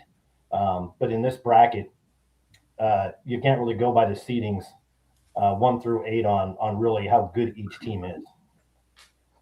Oh, Yeah. Go ahead, Paul. I'm going to throw in there again, since I did the prep. I'm going to use the prep. He's got more to say. We will listen to what he has to say. So 2 things. The last time Grangeville was not on the bracket was 2018, long time ago, right?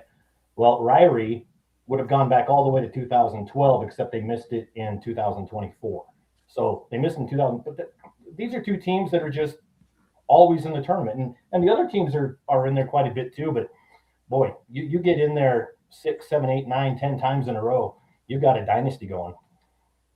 This was 3 or 4 years ago now, but I distinctly remember broadcasting from Bishop Kelly a consolation final between Grangeville and Ryrie, where Grangeville had the ball with a minute left and a chance to take the lead. They turned it over. Ryrie came down and hit a crazy fall-away shot as time expired, and the Bulldogs won the consolation trophy that season. So these 2 are certainly not strangers to one another.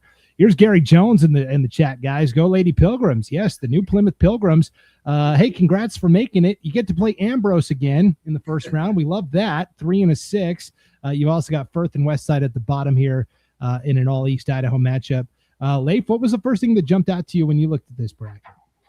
I mean, it's going to be a fun tournament. I'm excited to be there, and a lot of really great athletes all across the board, a lot of good 3-point shooters, a lot of girls that are putting up some serious numbers. There's 2 or 3 girls that are averaging, double doubles throughout the season, and it's going to be really fun to watch. A lot of teams that play high speed.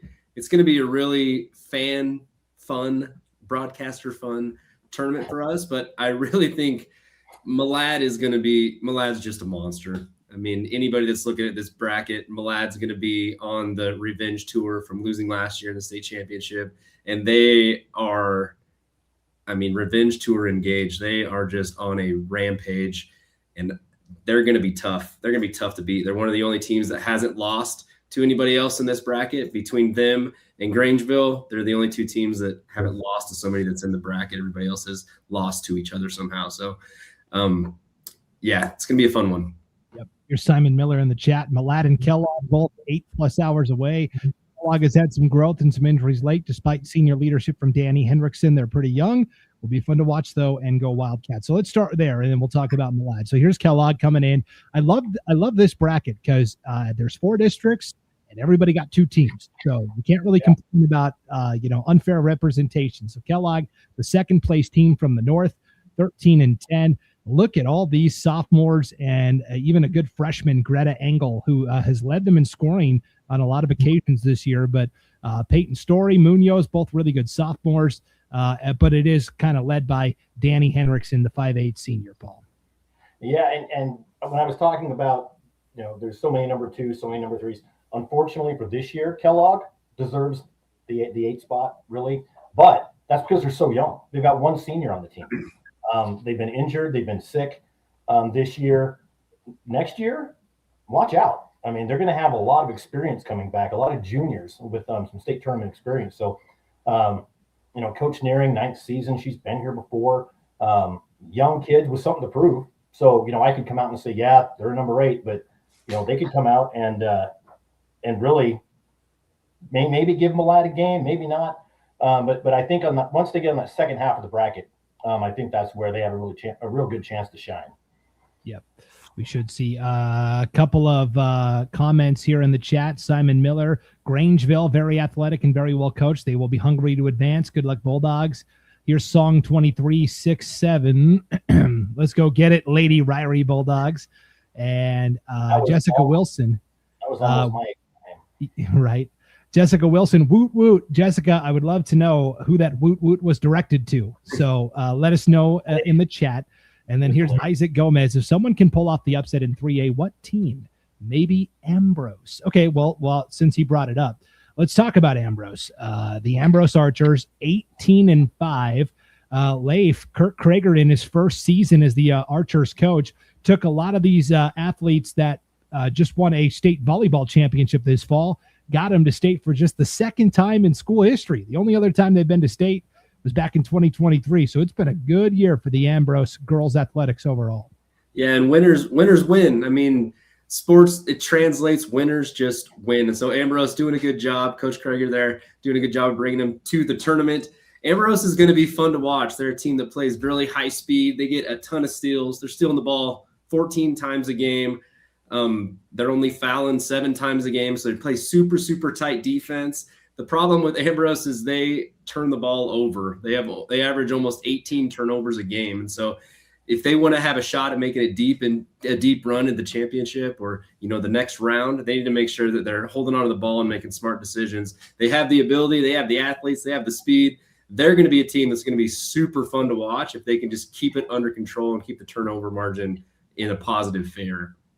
You just described every team in this tournament. Every team on this bracket is the exact same way. This is going to be a shootout, top to bottom. I think Annalise Kieran, 65 threes on the year so far. Yeah. I mean, every one of these teams prides their defense, prides their shooting. They go out, run and gun. They're all averaging 50, right around 50 or more, high 40s, in the 50s. They can score, they can shoot, just a matter of what they can do. You mentioned playing New Plymouth. They played New Plymouth, 3 times? And they beat New Plymouth by a point in that district championship, lost to New Plymouth by 10, and beat New Plymouth by 3. So it's a crapshoot who's going to win that opening round, Ambrose or New Plymouth. I think it really depends on which team decides to come out and play. Yeah. Yep. There's the Pilgrims at 16-8.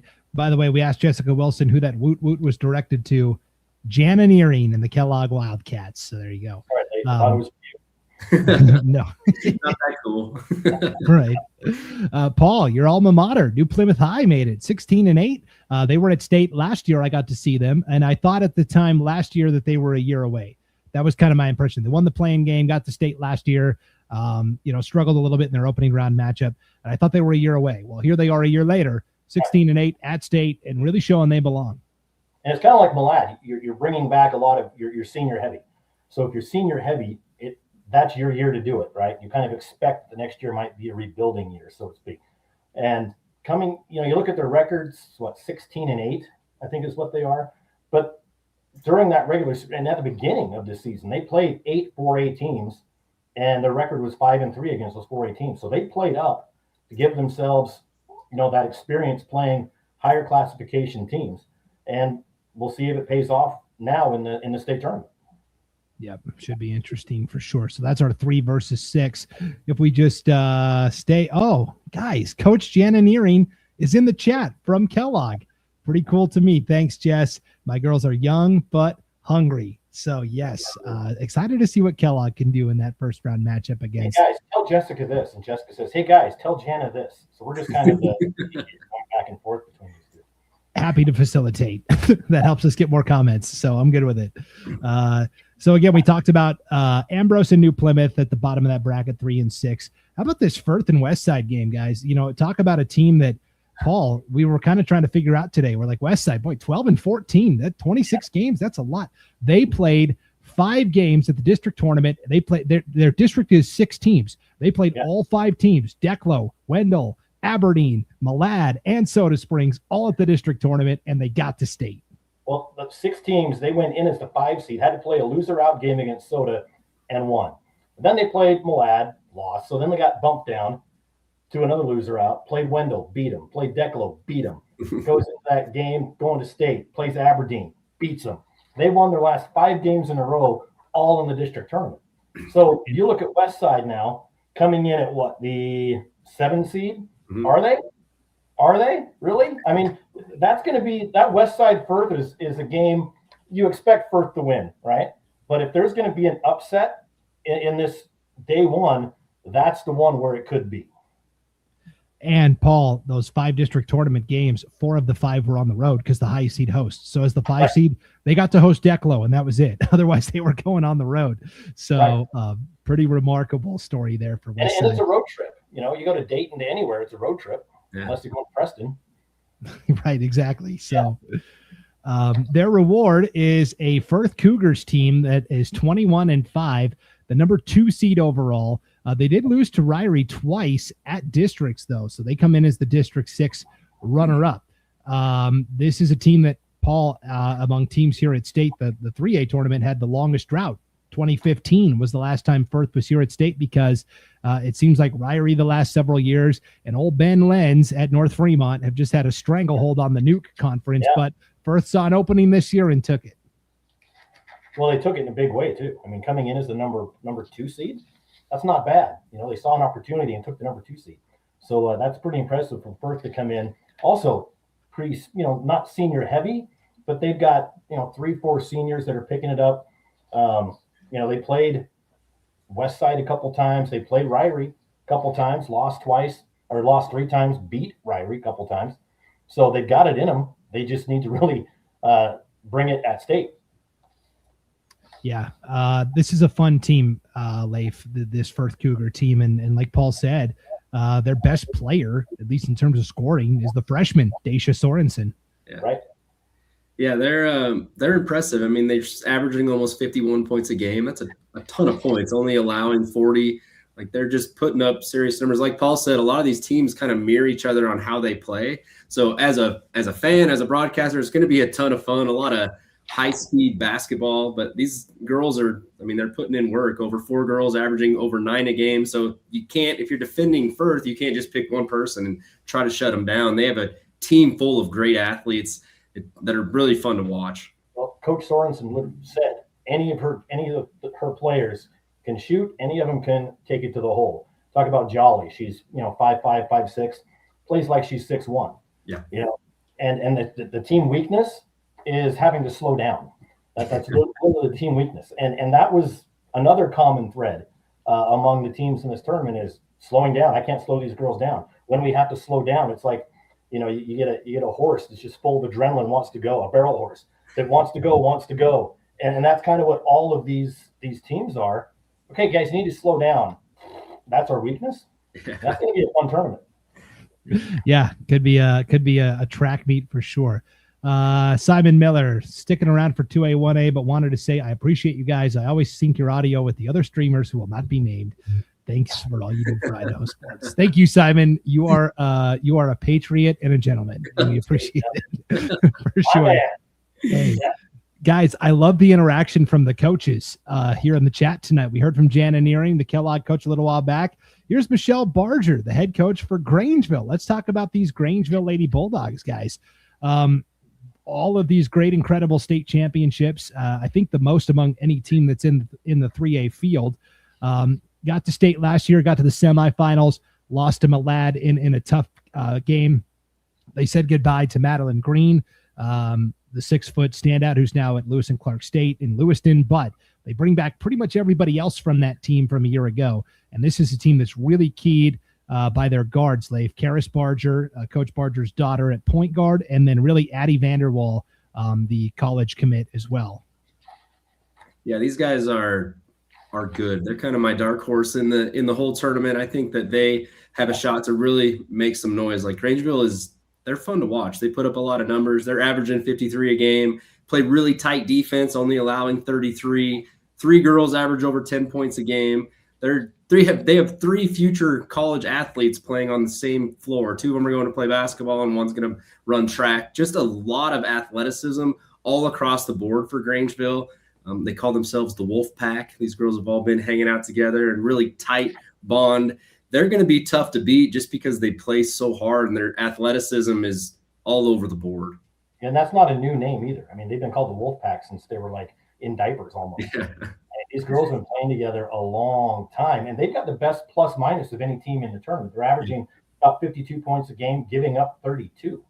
That's the best in the tournament. So they can put up a lot of points, and they can defend.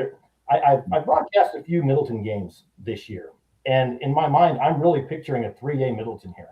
Just tight defense, the full court pressure, the tight man-to-man defense, the full court, up and down.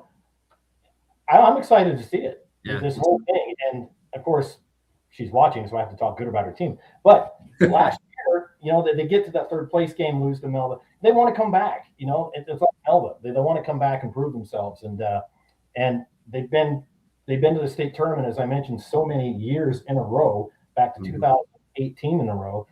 But their last championship was what, 2011? 11. So they're due, right? They're due. Yep. Guys, correct me if I'm wrong, but the Wolf Pack comes from like their AAU team when they were in like elementary school, right? And Coach Barger's been coaching these girls from like first grade all the way up through. So third grade, yes. Yeah, third grade. Yeah. Everybody but Autumn, but they adopted her into the Wolf Pack. Yeah. I love the camaraderie here. Coach Barger says Kellogg plays hard. Coach Nearing says so does Grangeville. They're district rivals, but at the same time, a lot of respect for each other, for sure. So Grangeville, we really like their team. They've got, I think, the toughest first round matchup though. Ryrie, a team that we talked about. They are certainly familiar with at state.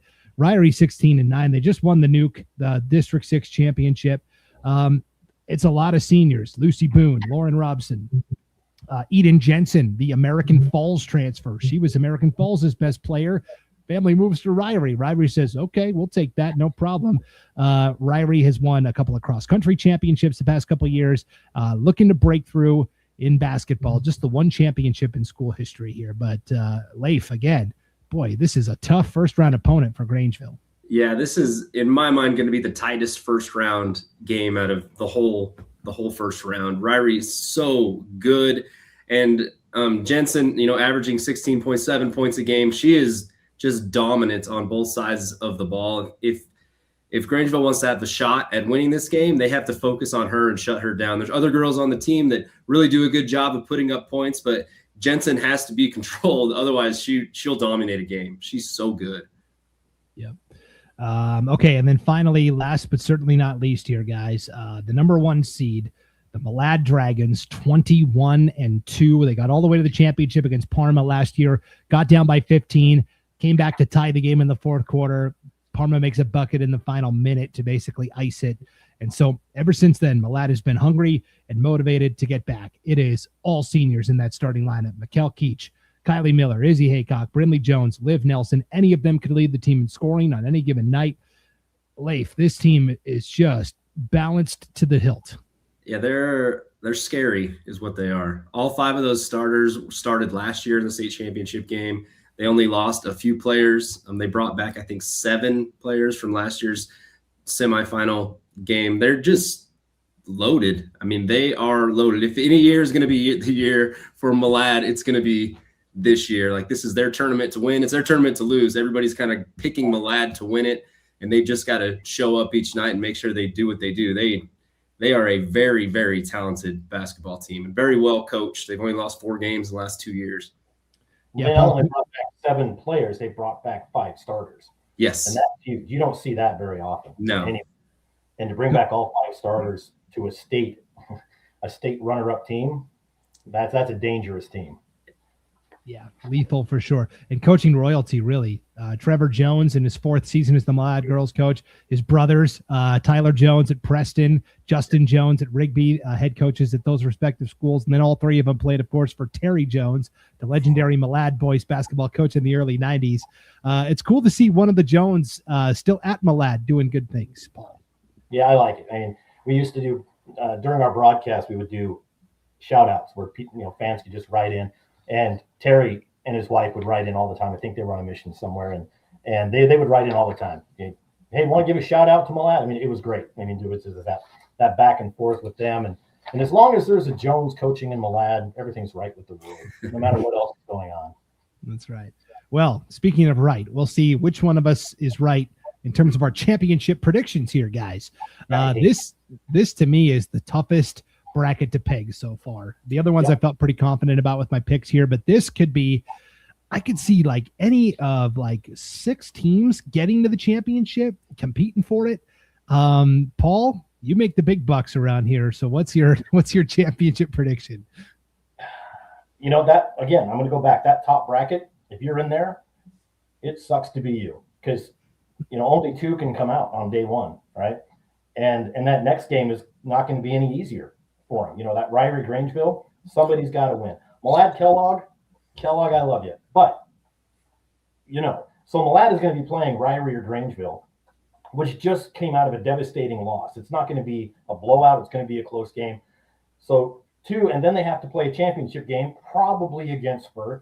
So anybody from whoever comes out of that top bracket, they've got that Ryrie Grangeville game. They've got 3 really hard games. There's no letting off the gas Thursday, Friday, or Saturday. And so staying healthy, getting rest at night, no screwing around till 4 a.m, girls, go to bed. And I'm looking at Malad Grangeville in the semis, and I'm looking at Grangeville with the upset over Malad going to the championship against Firth. Wow, spicy. I like it. I hate these, Brandon. I hate making predictions of tournaments I'm doing. Who do you have winning between Firth and Grangeville? Grangeville. Okay. Hey. If Coach Sorensen had been in the chat for Firth as well, he might have leaned Firth. But since Coach Borger's in the chat, fun. This is just for fun. No, it's not. We have to go to the gym and we have to go to the coach and say, "Hey, who are your starters?" And they just say, "Screw off, Kingsbury. I watched the show." Hey, I make predictions for all of the tournaments. I had Oakley fans coming up to me last year. I didn't even broadcast their tournament. They're like, "We told you we were going to win." And I was like, "Okay." And now I'm doing that tournament. So I'm going into the Lions Den. Coach Barger loves it. Woohoo. All right. Leif, will you also be in the Grangeville Bulldog fan club? I think that second round game of whoever wins that game between Grangeville and Ryrie is going to be tough. I'm picking Malad to make it all the way to the championship, just because they're not playing like a team that's stacked. They're playing like a team that has something to prove. Like, they are on a mission to not just beat teams, but to embarrass teams. Like, they are proving that last year was a fluke. So Malad's going to be really tough for anybody to beat. So I'm picking Malad to make it to the championship. And on the bottom end of the bracket, I'm going to have to go with Firth too. They're just good. I think Firth, they're going to be tight games, but I think Firth's going to be able to take it all the way through and get in the championship. And it's going to be a number 1, number 2 championship. A good game, but Malad's going to take it, is my fun prediction as well. Okay. I will go Malad. I think, I don't even know. I love Grangeville. I don't even know if they win in the first round, because Ryrie is such a good, like you said, Paul, that top half of the bracket. I remember before we went live, you said, "I hate Grangeville. I hope they lose." Definitely not. But I will go Malad and give me Ambrose from the bottom. I like that. I think the Archers have a shot here, and then I think Malad ends up winning the championship. Song 2367 says, "Go Ryrie Bulldogs." We'll see. Could be really fun. really fun up there. So, all right, Paul and Leif, 3A state tournament from CUNA High School. Looking forward to your coverage this weekend. Thanks for walking the plank with us. If it's not educational, it'll be entertaining. Guaranteed. Leif and I would like to have a good time on the mic. Yep. David Anderson says, you do realize Malad split with Bear Lake. They also beat Fremont, the number 3 in Utah 5A, and one of only 2 losses was to Lehigh, a 6A in Utah. Paul, they're already coming for you. I know. See, this is why. I love Malad on the other side of the gym.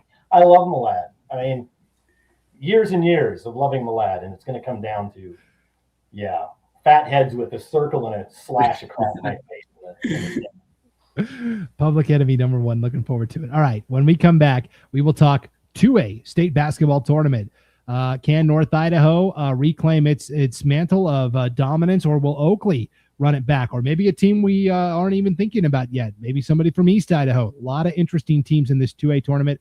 We'll break it down for you right after this on IdahoSports.com. Very good show. Good job, guys. And so more clicks, gents. That's what it's all about. Got to get those clicks. So we'll be back right after this. It's IdahoSports.com. Vaping sucks you in quick, and the more you vape, the harder it is to quit. Not to mention all the chemicals and health problems. That's why thousands of teens are joining My Life, My Quit. Visit mylifemyquit.com or text Start My Quit to 36072. Welcome back to the 2026 Idaho High School Girls Basketball State Tournament Preview Special, live on the IdahoSports.com YouTube channel, Facebook page, X account, and Instagram account. We are breaking down each classification. We are on our Class 2A discussion.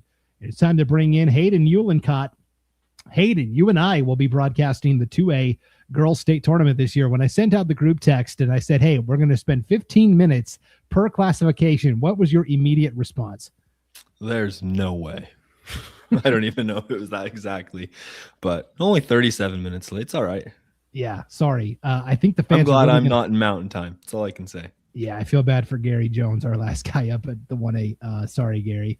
I think the fans are really enjoying the in-depth conversations about every team this year, though. So we will keep it rolling. Hayden, let's take a look at this 2A bracket. Oh, by the way, we want to hear from the 2A fans, all right? Lapway or Prairie? All right. I know that's been a rivalry. I want to hear from fans from both sides. Where are my Butte County fans at from East Idaho? How about down south in the Treasure Valley? Nobody ever gives you any respect. I want to hear from all of the 2A fans in the chat. Throw in your team you're cheering for. We'll throw it up on the screen. Here is the 3A bracket. Butte County gets the 1 seed. They're playing Vision Charter, the 8. Prairie and Lakeside, pretty interesting 4 and 5 there. Lapway and Victory Charter, the 3 and 6, and then Oakley and Liberty Charter, the 2 and the 7. Hayden, when this bracket came out on Sunday, what was the first thing that jumped out to you? I guess there's 2 things. First, a little surprised Oakley's not number 1. I've heard that from like every single coach I've talked with is, kind of shocked Oakley's not the number 1 seed. I see the reasoning behind it. Butte County's played a ton of 5A, 4A talent. And they've played Sugar. They've played Mountain Home. They've played Jerome. They've been tested. Just surprised since Oakley beat them by 18 and Oakley's beat Prairie. Kind of surprised me there. The other thing is the top 4 teams in the bracket. I think any single one of them could win it. And I'm still mulling over who I even think has a chance. It could be any 4 of the top 4.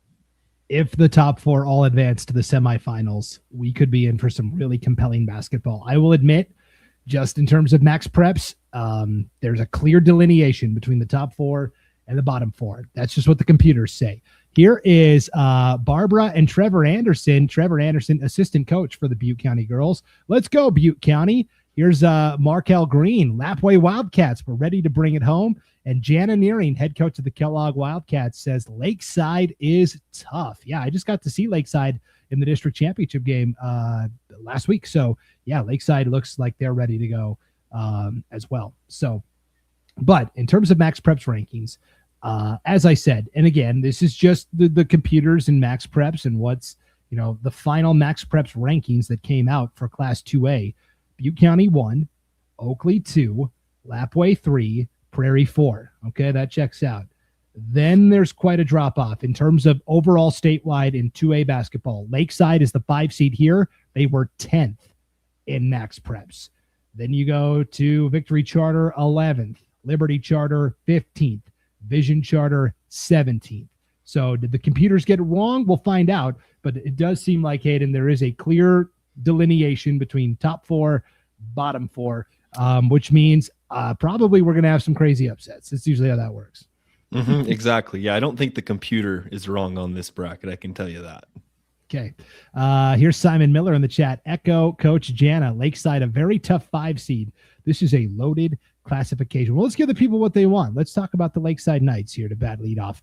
Chris Dorman in his 12th season. And you look at Lakeside and, they're 11-11, but they played, in North Idaho, it's hard to fill the schedule. So they play, Timberlake, they play Washington teams. They play kind of an unconventional schedule.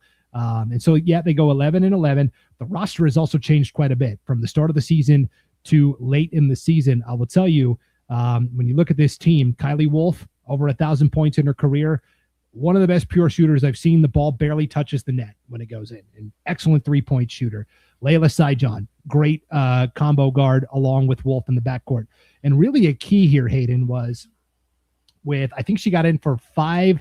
She's been in the lineup for 5 games this year, but Tyla Lambert originally did not come out for basketball in her senior year. She is a phenomenal volleyball player, 2-time league MVP in volleyball for Lakeside, and was just focusing on volleyball, decided it at the last moment, hey, I kind of want to come out and play hoops. And so she joined the team. She's in the starting lineup, just another dimension. So Lakeside, when they saw all these teams early in the season, they are a little bit different now because of some new pieces that are in place. Hey, we've seen a Lakeside Knight join late in the season before in sports. I mean, Tyson Charlie did it just a few months ago in football. It's doable. Kylie Wolf's impressive. I mean, they played Kellogg, who's the 8 seed in 3A, just 3 weeks ago, and they beat them by 37. It's because she scored 36 points, and I don't even know if I think Kellogg scored 38. So she can put the ball in the hole. There's no doubt about it. It depends what defense is playing against her, but Lakeside they have a very high ceiling. They can score with the best of them. Yeah. Kylie Wolf, just for comparison, in the district championship against Wallace, she dropped in 35 in the district title game, was her IdahoSports.com player of the game. Like you said, Lakeside, high ceiling because of the way they press and trap and force turnovers defensively. Because of the speed they play at, they can build up a big lead. They can also get down by quite a bit early. It's all about, can the shots fall consistently for Lakeside? Let's talk about the team they're going to play in that 4 versus 5 matchup. The Prairie Pirates, 20-5. And as a 4 seed in this tournament, tells you kind of how good that top half of the field is. This is Hayden's alma mater, but he is going to look at this with clear, unobjectable eyes. And so you've seen this team quite a bit this year. You are our District 2 broadcaster. Really, it's an inside out, right? Sage Elvin and Kylie Shoemaker. Don't do Mocker. Maker. Okay, Kylie Shoemaker inside with Sage Elvin. That's really where it starts. Yeah, it's more of an inside game, not too much of an out. I think a lot of people would agree with me there. They score a lot of their points in the paint. Even just look at the last 2 games. They played Raft River and Kamei, and they scored, I think they were 14 for 21 the last 2 games in the second half alone, and all the points were in the paint. They don't shoot a lot of threes. And they're, it's a work in progress. After losing Lexi Shoemaker last year, they're still trying to find that point guard, even, 25 games into the year. Haley Hansen's filled that role, but this is a good team. We've seen them at their highs. They beat Lapwai by 27. We've also seen them score 23 points versus Lapwai in an 18-point loss in the district championship. So this is a team that you can see play a couple different ways. You might see a really good team, or maybe the other Pirate team shows up.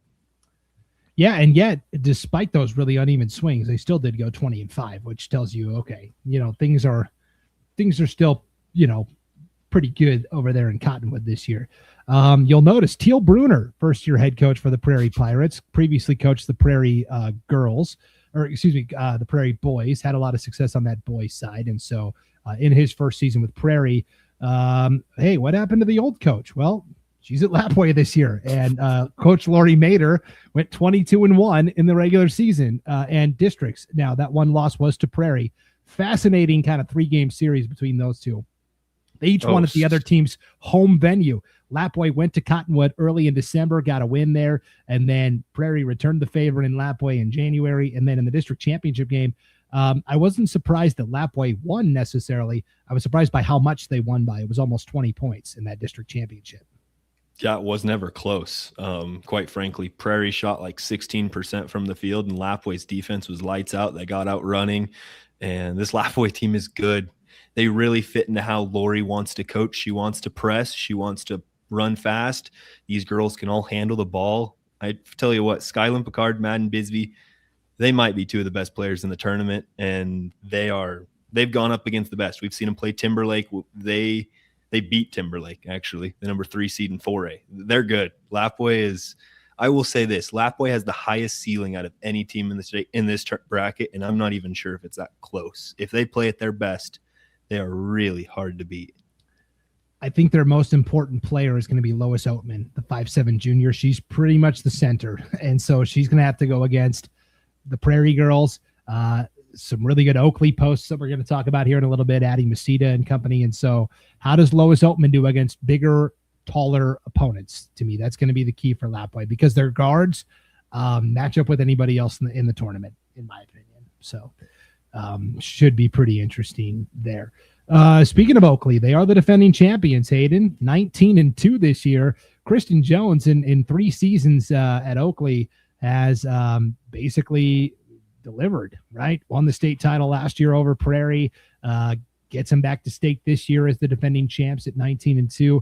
5 seniors in the starting lineup. This is a coach's dream, and any of them can lead this team in scoring on any given night. Livy Burlingay, the senior point guard. Taylon Beck's probably offensively, defensively their best all-around player. Addie Masita underneath is an absolute matchup nightmare. This team looks good. This team is good. There's a reason they don't lose too many games. They're really good at defense, and you're going to say, well, they score a lot of points. Their defense is hands down best in the conference, best in the classification. The way they play, the way they make you uncomfortable. Everyone in that 2A classification knows that if they can't handle the ball against Oakley, they're going to have a really hard time winning. And Addie Masita, she doesn't get enough credit for what she does. In the 2A state tournament last year against Prairie, she dominated that game against, again, the same girls that are there, but 3 big. She was the best post player on that court. Yeah, I talked to Coach Kristen Jones earlier today on the phone, Hayden, and she said that's where it all starts is our defense, and then that kind of leads to the offense. Here's Simon Miller in the chat, our friend from Kellogg. These smaller classification teams that punch way above their weight class continue to impress me. It isn't all about school size. Love to see these smaller schools that ball out year after year. Now, I was talking about Lois Oatman for Lapwai and how I thought she was going to be the key player for Lapwai. Here's Markel Green. Lois guards the post great because she's quicker than your typical post player and their build. And then on her length, and she's got this. Yes, Lapwai fans are hoping so. And I think if Lois Oatman does defend the paint well, Lapwai is going to be very tough to beat. But you see it here with Maybe and Masita. Maybe missed the entire season last year and with an injury and is now back. Just another dimension there for Oakley. And I kind of like the way Coach Kristen Jones from Oakley described this tournament when I was talking to her earlier today, because of all the different contrasting styles. Prairie wants to slow it down and beat you up inside. Lapwai and Lakeside want to get out and run. She said teams come in all different shapes and sizes this tournament. And so it's all going to be about how do we match up on that particular night. And then the number 1 overall seed, Hayden, the Butte County Pirates at 17-5. Mindy Gamet in her second season, she had coached the Butte County boys for 4 seasons prior to that, coached her sons. Now she's got some daughters on the team here. Bryn Anderson, phenomenal scorer, the 5'7" senior, can go off for 30 on any given night. Abby Knight at 6 feet as well. Probably the single most disruptive defensive player on the interior in this tournament. Yeah, there's no question about that. Butte County's been tested whenever and whoever they've played against. When you have to play a team like Grace 4 times in a matter of 2 or 3 weeks, and Grace is arguably, I mean, what are they, like the 6th ranked team in max preps? They're a really good team. You're going to get tested every single night, and when that's the only other team that's really competitive in your conference, you're gonna see it.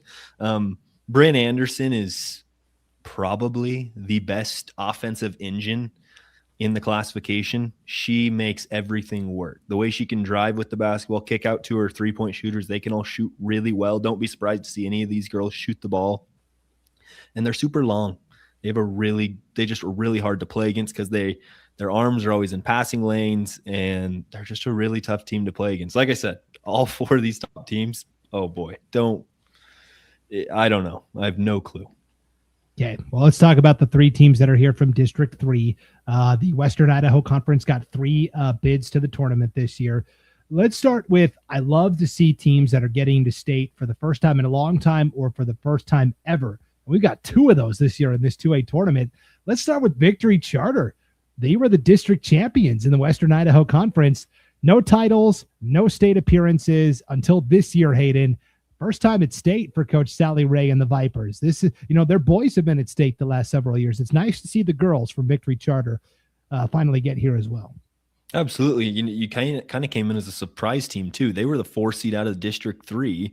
They made an upset and made their way to that championship game, played Vision Charter, who is also, making their state appearance too, ended up beating them. So a 4 seed out of District 3 gets the title. I don't think you see that too often. Typically, Liberty Charter's at the top, and we'll talk about Liberty Charter too. They're a good team out of 3, but the Vipers, I don't know. Is it a Cinderella run? I'm not quite sure who they're matched up against, but you look at the group, there's a couple young players, 3 sophomores in the lineup. They have some freshmen on the roster. Leah Ray is a girl that I look at she has a lot of potential. She really does. She's a tall ball handler. She's going to be the main point guard for this group, and they can shoot the ball well. Who knows? Maybe they can make a run. And if they don't, on the other side of the bracket, that's a good opportunity for this team to end the season on a really high note too. Yep. We were talking about at districts, Victory Charter had to play a play-in game. They were the highest seeded team that had a play-in game, and they had to play Council, who was an independent this year and is a really good team. And we were talking about oh my gosh, what if Council goes to Victory Charter and knocks them off and they're just done right away? It was a play-in game. They not only withstood that, but like you said, just kept beating everybody on their way to the district championship. So and the Rogers girls, Tamaya Rogers, the 6-foot sophomore, she's averaging almost 18 rebounds a game. It's incredible. So I'm excited to see what kind of work she can do on the glass. Certainly. The team that Victory Charter beat in the District 3 championship was Vision Charter, the Golden Eagles at 16-6. And hey, it's their first appearance at state as well. Don't believe that graphic. Obviously, they have not won championships, and they weren't even a school in 1978. I obviously copied over somebody else's information there. Never been to state, never won a title, obviously. They've got a really nice 1-2 duo, Raylan Nickel and Aubrey Parrish. Both can fill up the stat sheet in a variety of ways. Yeah, Aubrey Parrish is impressive. She does a really good job hitting mid-range jumpers, and being 5'11", she's pretty versatile. I also look at Abby Porterfield. Scott mentioned it earlier, Scott Burton in the 5A. You have to win down low. You're going to have, if you want to have a chance at winning, you have to have a good post presence. This is a team that has the, ingredients to do that. If they can put it together and have an inside out game, it gives them an opportunity to have some success in the tournament. And of course, the Golden Eagles, coached by Billy Lamatina, graduate of New Plymouth High School. I think one of Gary Jones's favorite students when Gary was teaching there. Love that. Here's Isaac Gomez in the chat. Let's go Vipers. Yeah, a little Victory Charter love. And here's Nicole Farkas, the head coach from Wallace High. She says, I love that some new teams made the tournament. It's always such a fun experience, certainly. Well, here's a team we're used to seeing pretty regularly representing District 3. Liberty Charter, the Patriots. I think this is a team that people are sleeping on. Personally, I think Liberty Charter is a team that could be pretty dangerous. Now, they only took 3rd at their own district tournament, right? They lost to Victory Charter in the semifinals. Had to bounce back and win that 3rd place game to earn their spot to state, and they did. this to me is a really good team. They're also built on the strength of inside. The 2 posts are Sophie Criddle and Kyla Stimpson. You see their tallest player in the lineup is Avea Flores, the 6-foot junior. She's actually the point guard. So this is a Liberty Charter team that I think has got real potential, Hayden. Yeah, they've been here before. This is a team that knows what the state environment is like coming from the District 3. They know what it's like to play Prairie. They know what it's like to play Lapway.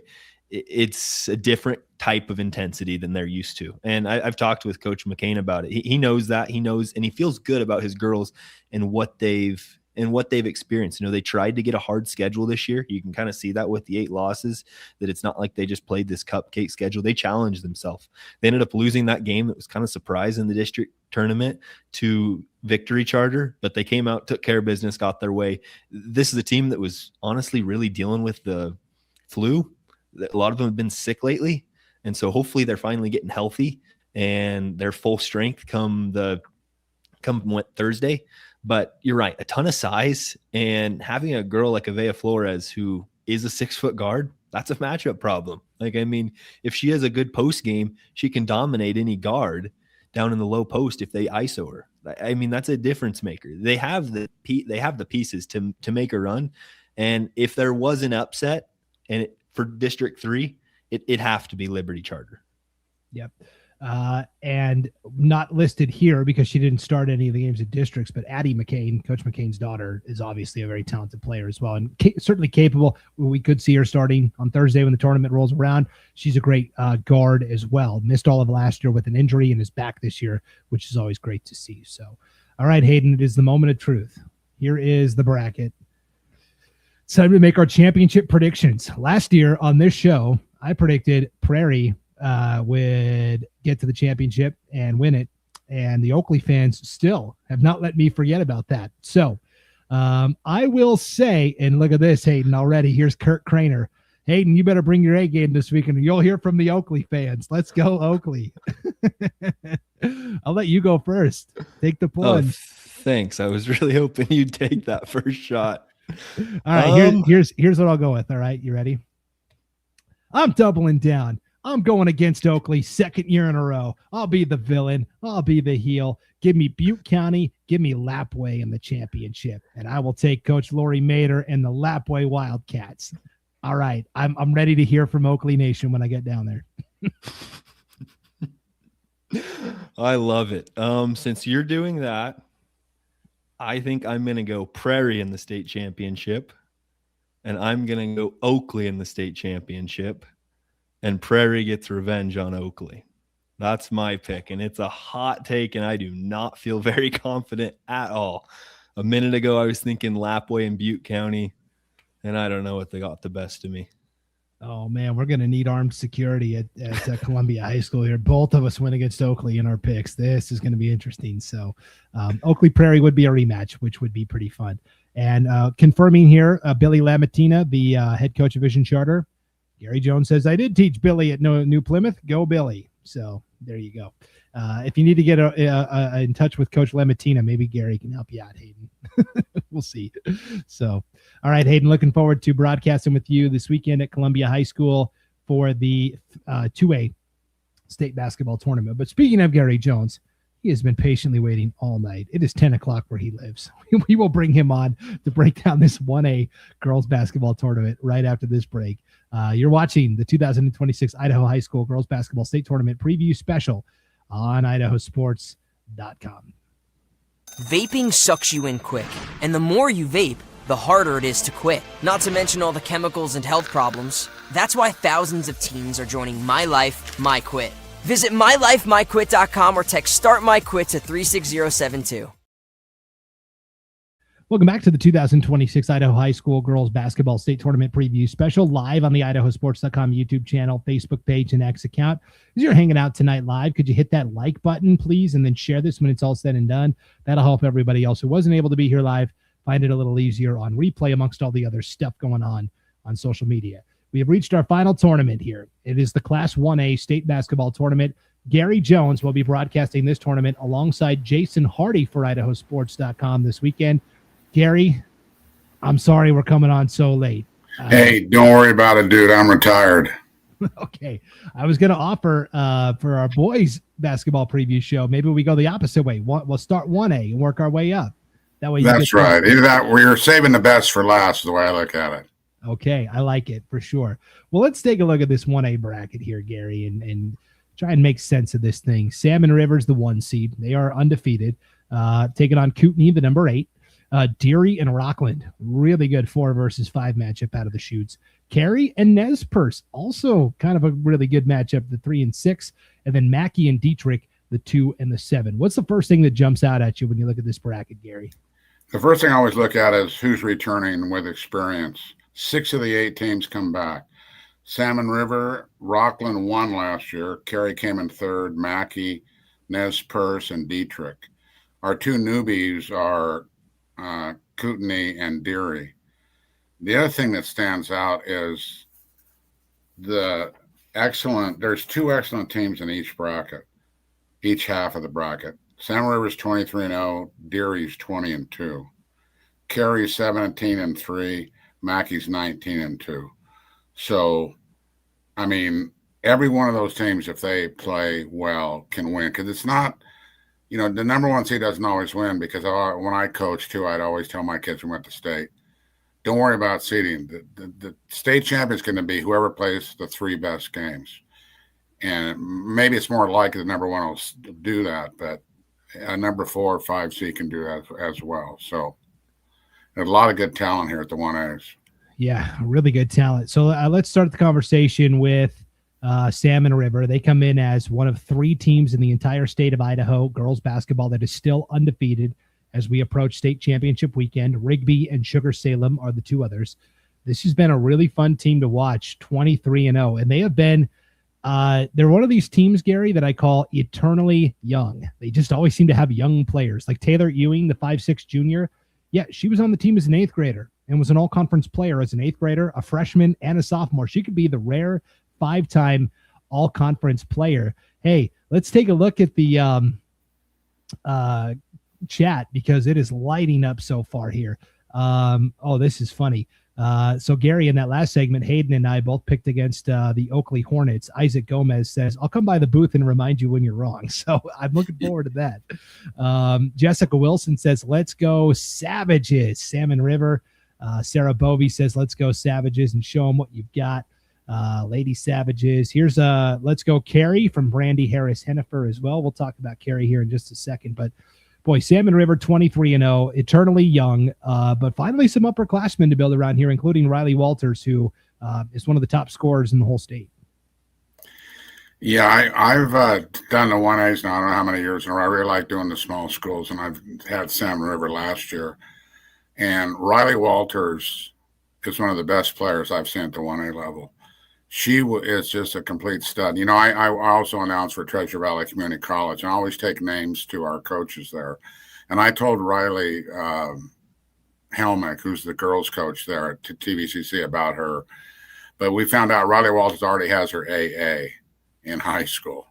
So she's probably, and the other thing I kind of knew deep down, she's better than a 2-year college. So I found out Riley Walters is signed with Oregon Institute of Oregon Institute of Technology. I believe they're in Klamath Falls. And she's head and shoulders the best player on the team, but they got a lot of talent too. Like you said, Taylor Ewing's a good player. Tucker's a good player. And they've had junior high kids playing on varsity. So some of these girls have 5 or 6 years experience. Salmon River is 23-0 for a reason. They're really, really deep and good. And they're led by Riley Walters. She is an outstanding player. I'm convinced that Riley Walters could start in almost any 5 or 6A school. Yeah, she's definitely got the skills to back it up for sure. Let's take a look at the team they're going to be playing in the opening round here. Here's Coach Nicole Farkas from Wallace up here in North Idaho, where I live, Gary. And she says, way to go, Kootenai. Young team, but lots of spirit. Boy, you thought Salmon River was an eternally young team. Take a look at this Kootenai team. They come in. Wow. 7 and 8. But, Gary, they start 4 freshmen and a sophomore. In fact, last year's team, Alyssa Learman in her 4th season, It's been a couple of like stop and start type seasons. And then last year they got through a whole campaign. They won the district tournament last year up in District 1, but had to then win a play-in game to get to state, and that's where they fell. Last year's roster, Gary, had 10 players on it. It was 9 freshmen and an 8th grader. And so now you see they've added even more freshmen to this year's team. This is a fun team. I think this will just be a good experience for them to get down there. And then as they get older, maybe they can start stacking some success. I've been doing this a long time, over 20 years. I've never seen this is the youngest thing I've ever seen in my life. It's the only roster I don't have. It wasn't on Idaho Sports, and they didn't make it till Saturday, so I couldn't call them in. I called them Monday. They weren't in school. So this is the one roster I got to get tomorrow. Okay, Gary, I'll 4 freshmen and sophomore. You got to be kidding me. What great experience for those underclassmen. That means look out for those girls the next 3 years. Yeah, Gary, I'll send you the roster and I'll send you some notes because I was broadcasting the district championship last week when Kootenai defeated Nolan. So Brooklyn Charles, the 6-foot sophomore, really controls the paint. She can shoot it pretty well from the outside too. Their second best player is actually out with an injury, Sadie Rose Davidson. She's also a sophomore. You'll see her at state on one of those little scooters because she broke her foot basically towards the end of the regular season. So they're kind of missing their second big gun there. So it's been a lot of these freshmen that have had to really all increase their level of production. And by the way, Gary, you're going to love this. There are 3 separate sets of sisters on this Kootenai Warriors team also. So good luck with that. I'm used to that. At the 1A level, that happens all the time. In fact, whenever I get pronunciations from the secretaries, I always say sister or cousin. Right. And it's one or the other. Yeah, for sure. So this is just going to be a fun team. First time they've been to state, Gary, since 2013. That is a 13-year drought that has been snapped there. Daniel Norse says, let's go Salmon River Savages. So we love that for sure. Let's move down the bracket, Gary, as we make our way down here. This 4-5 matchup, to me, is the best one of the 1A tournament, certainly, and I think one of the best opening day matchups, period, because these are 2 teams that if you just look at the records, I don't think it tells the whole story. Let's start with Deary, 20-2. Their 2 losses came by a combined total of 7 points. They lost to Genesee by 6 in the regular season. They lost to Highland by 1 in the district tournament semifinals. They were within a horse's tail hair of not making it to state. They had to win a play-in game against Garden Valley just to get here. But now here they are, 20-2, loaded with all sorts of great athletes. Yeah, that record speaks for itself. Like I said, there's 4 teams with outstanding records. So, you want to go look at these 23-0 teams. They're maybe going to win, but 20-2, this should be a good semifinal matchup, assuming they both win their opener. Yeah. Deary, Gary, you mentioned it, how they were one of the new teams at state this year, right? They didn't make it to state last year, but if you look back, they've made 4 of the previous 5. So this is a group that last year was kind of the one blip on the radar, and otherwise they've been a pretty regular participant recently. Really good athletes. Kaylee Wood, great shooter. Allie Vincent is a fantastic guard. And Peyton Reynolds inside, I think, is going to be the key for Deary. It's going to be a fun first-round matchup. Go ahead. The other thing about them, look at their coach. Talk about an experienced coach that can handle pressure, knows what it's all about. Kendra King's been doing this for 19 years. So they've got a great leader to help them try to win this thing. Yeah, and her top assistant this year is a former Deary standout that was playing not that long ago, Kennedy Kirk. So that's going to be a fun little. She was like a player like 2 years ago for Deary, and she's the top assistant. So that's a fun storyline there as well. Rockland had to take the hard road to get back. These are the defending champions, Gary. Rockland, it hasn't been quite as easy this year. 18-7. They didn't even make it to their district championship game. That was Ledor and Mackey. We'll talk about Mackey in a second here. Rockland had to battle back through the consolation bracket. They beat Ledor on Saturday night in the district tournament, 2nd and 3rd place game, and so they're back. This is a vastly different team from what we saw last year. In fact, their best player most nights in terms of scoring is the 5'10 freshman, Mahana Hatch.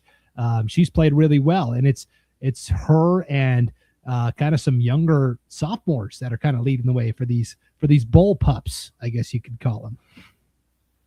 Yeah, and some of their losses, one of them was to Cary, who's at state, and Mackey, who's at state, and they also lost to Butte County. So they've lost to quality teams. And I can tell you, Rockland, I think I did both the 20 and 22 and 25. I did all three of those state championships. They're always good. And I almost always take a bulldog back to Riley Helmick at TVCC and go, get this girl. Because Rockland, one of the things about being good all the time is you're a young kid at Rockland and you're in junior high, you watch them win state. And then next thing you know, you're a freshman or sophomore and you win state. And it's just confidence. It just builds, schools can be known for being a certain sport. Like Parma was always a wrestling school. Homedale was a football school when I was coaching in New Plymouth. We were a basketball school. And once you get that reputation of being a certain sport, all the athletes want to come out for it. So Rockland has no trouble recruiting people for both the boys and girls basketball, and that's why they're at state so much, and they've been successful. I mean, except that they're one of the smallest schools in Idaho. I mean, at some point, they recruit the bodies, but the student enrollment is so low that it's can be tough for sure. But I get what you're saying. I was just giving you a little friendly banter there, Gary. Let's talk about this. I think this 3 versus 6 matchup is also really interesting. The Cary Panthers, one of those teams that's beaten Rockland this year, 17-3, and another veteran coach, right? Marilee Sears in her 17th season helped lead Cary to their lone championship in 2019. This is a team that's somewhat young as well. Abby Whittier is the only senior in the starting lineup. Andy Simpson, the 5'5" junior, crossed the 1,000-point mark in her career this season. Her cousin, Allie Simpson, really good 5'10" sophomore as well. Yeah, and they came in third last year. So everybody that's returning has state experience. And when I say that, like Parma was a wrestling school, in all my years of coaching and doing Idaho sports, Cary Panthers, they go to state in every sport. They're one of the top schools. If you listed all the teams that have gone to state in various sports, Cary Panthers would be up in the top 5. They're not, I don't think they're a football or a volleyball or a basketball or a track or a softball school. They're just a sports school that goes to state continually in many, many sports. And every time I look at the brackets, there they are again, the Cary Panthers. I don't care what sport it is. They seem to go no matter what it is. Yeah. They're not quite a softball school, but because they don't play softball, but I was just throwing that out there. That's a small school. They can't do it all. Yeah, I'm just giving you a hard time for sure. So there's the Cary Panthers. Now they're taking on the Nez Perce Nighthawks. I think this is a really good 6 seed. Like I look at all the brackets across the state, Nez Perce might be the best number 6 seed that I've seen, like in any classification. They're 15-7. They won the District 2 championship over Highland. Casey Ralston in her second season as Nez Perce's head coach, Gary, she's 2 for 2. She's taken the Nighthawks to state in each of her first 2 years. Yeah, they're kind of a surprise team to get here, the winning district. But once again, they got a decent record, 15-7. I was really impressed with all the records in this 1A tournament. And it's like you say, who has the best three games is going to win. But it's hard to say that 23-0 is going to do it with so many talented schools. And Nez Perce could throw a monkey wrench in some of these teams that think they're not as good, but they could cause a little damage. Yeah, Peyton Ralston, really good sophomore point guard, daughter of head coach Casey Ralston there. And not a lot of size for this Nez Perce team. You see that starting lineup. In fact, Gary, they don't have a player taller than 5'9" on the entire roster. And yet, as a team, they average almost 32 rebounds per game. Wow. So they do the work. Good. Yeah, they do the work inside despite being undersized. And then finally, our 2 versus 7 matchup, Gary.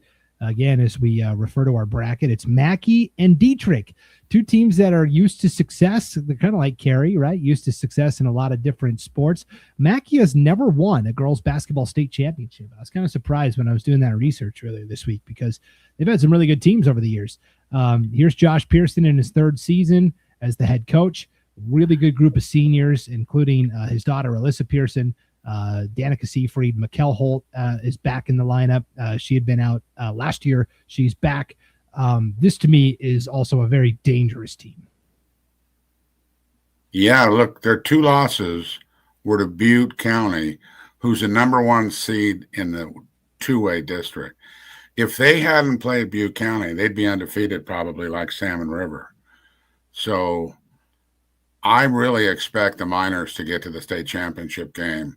They obviously have a solid crew this year under Coach Pearson.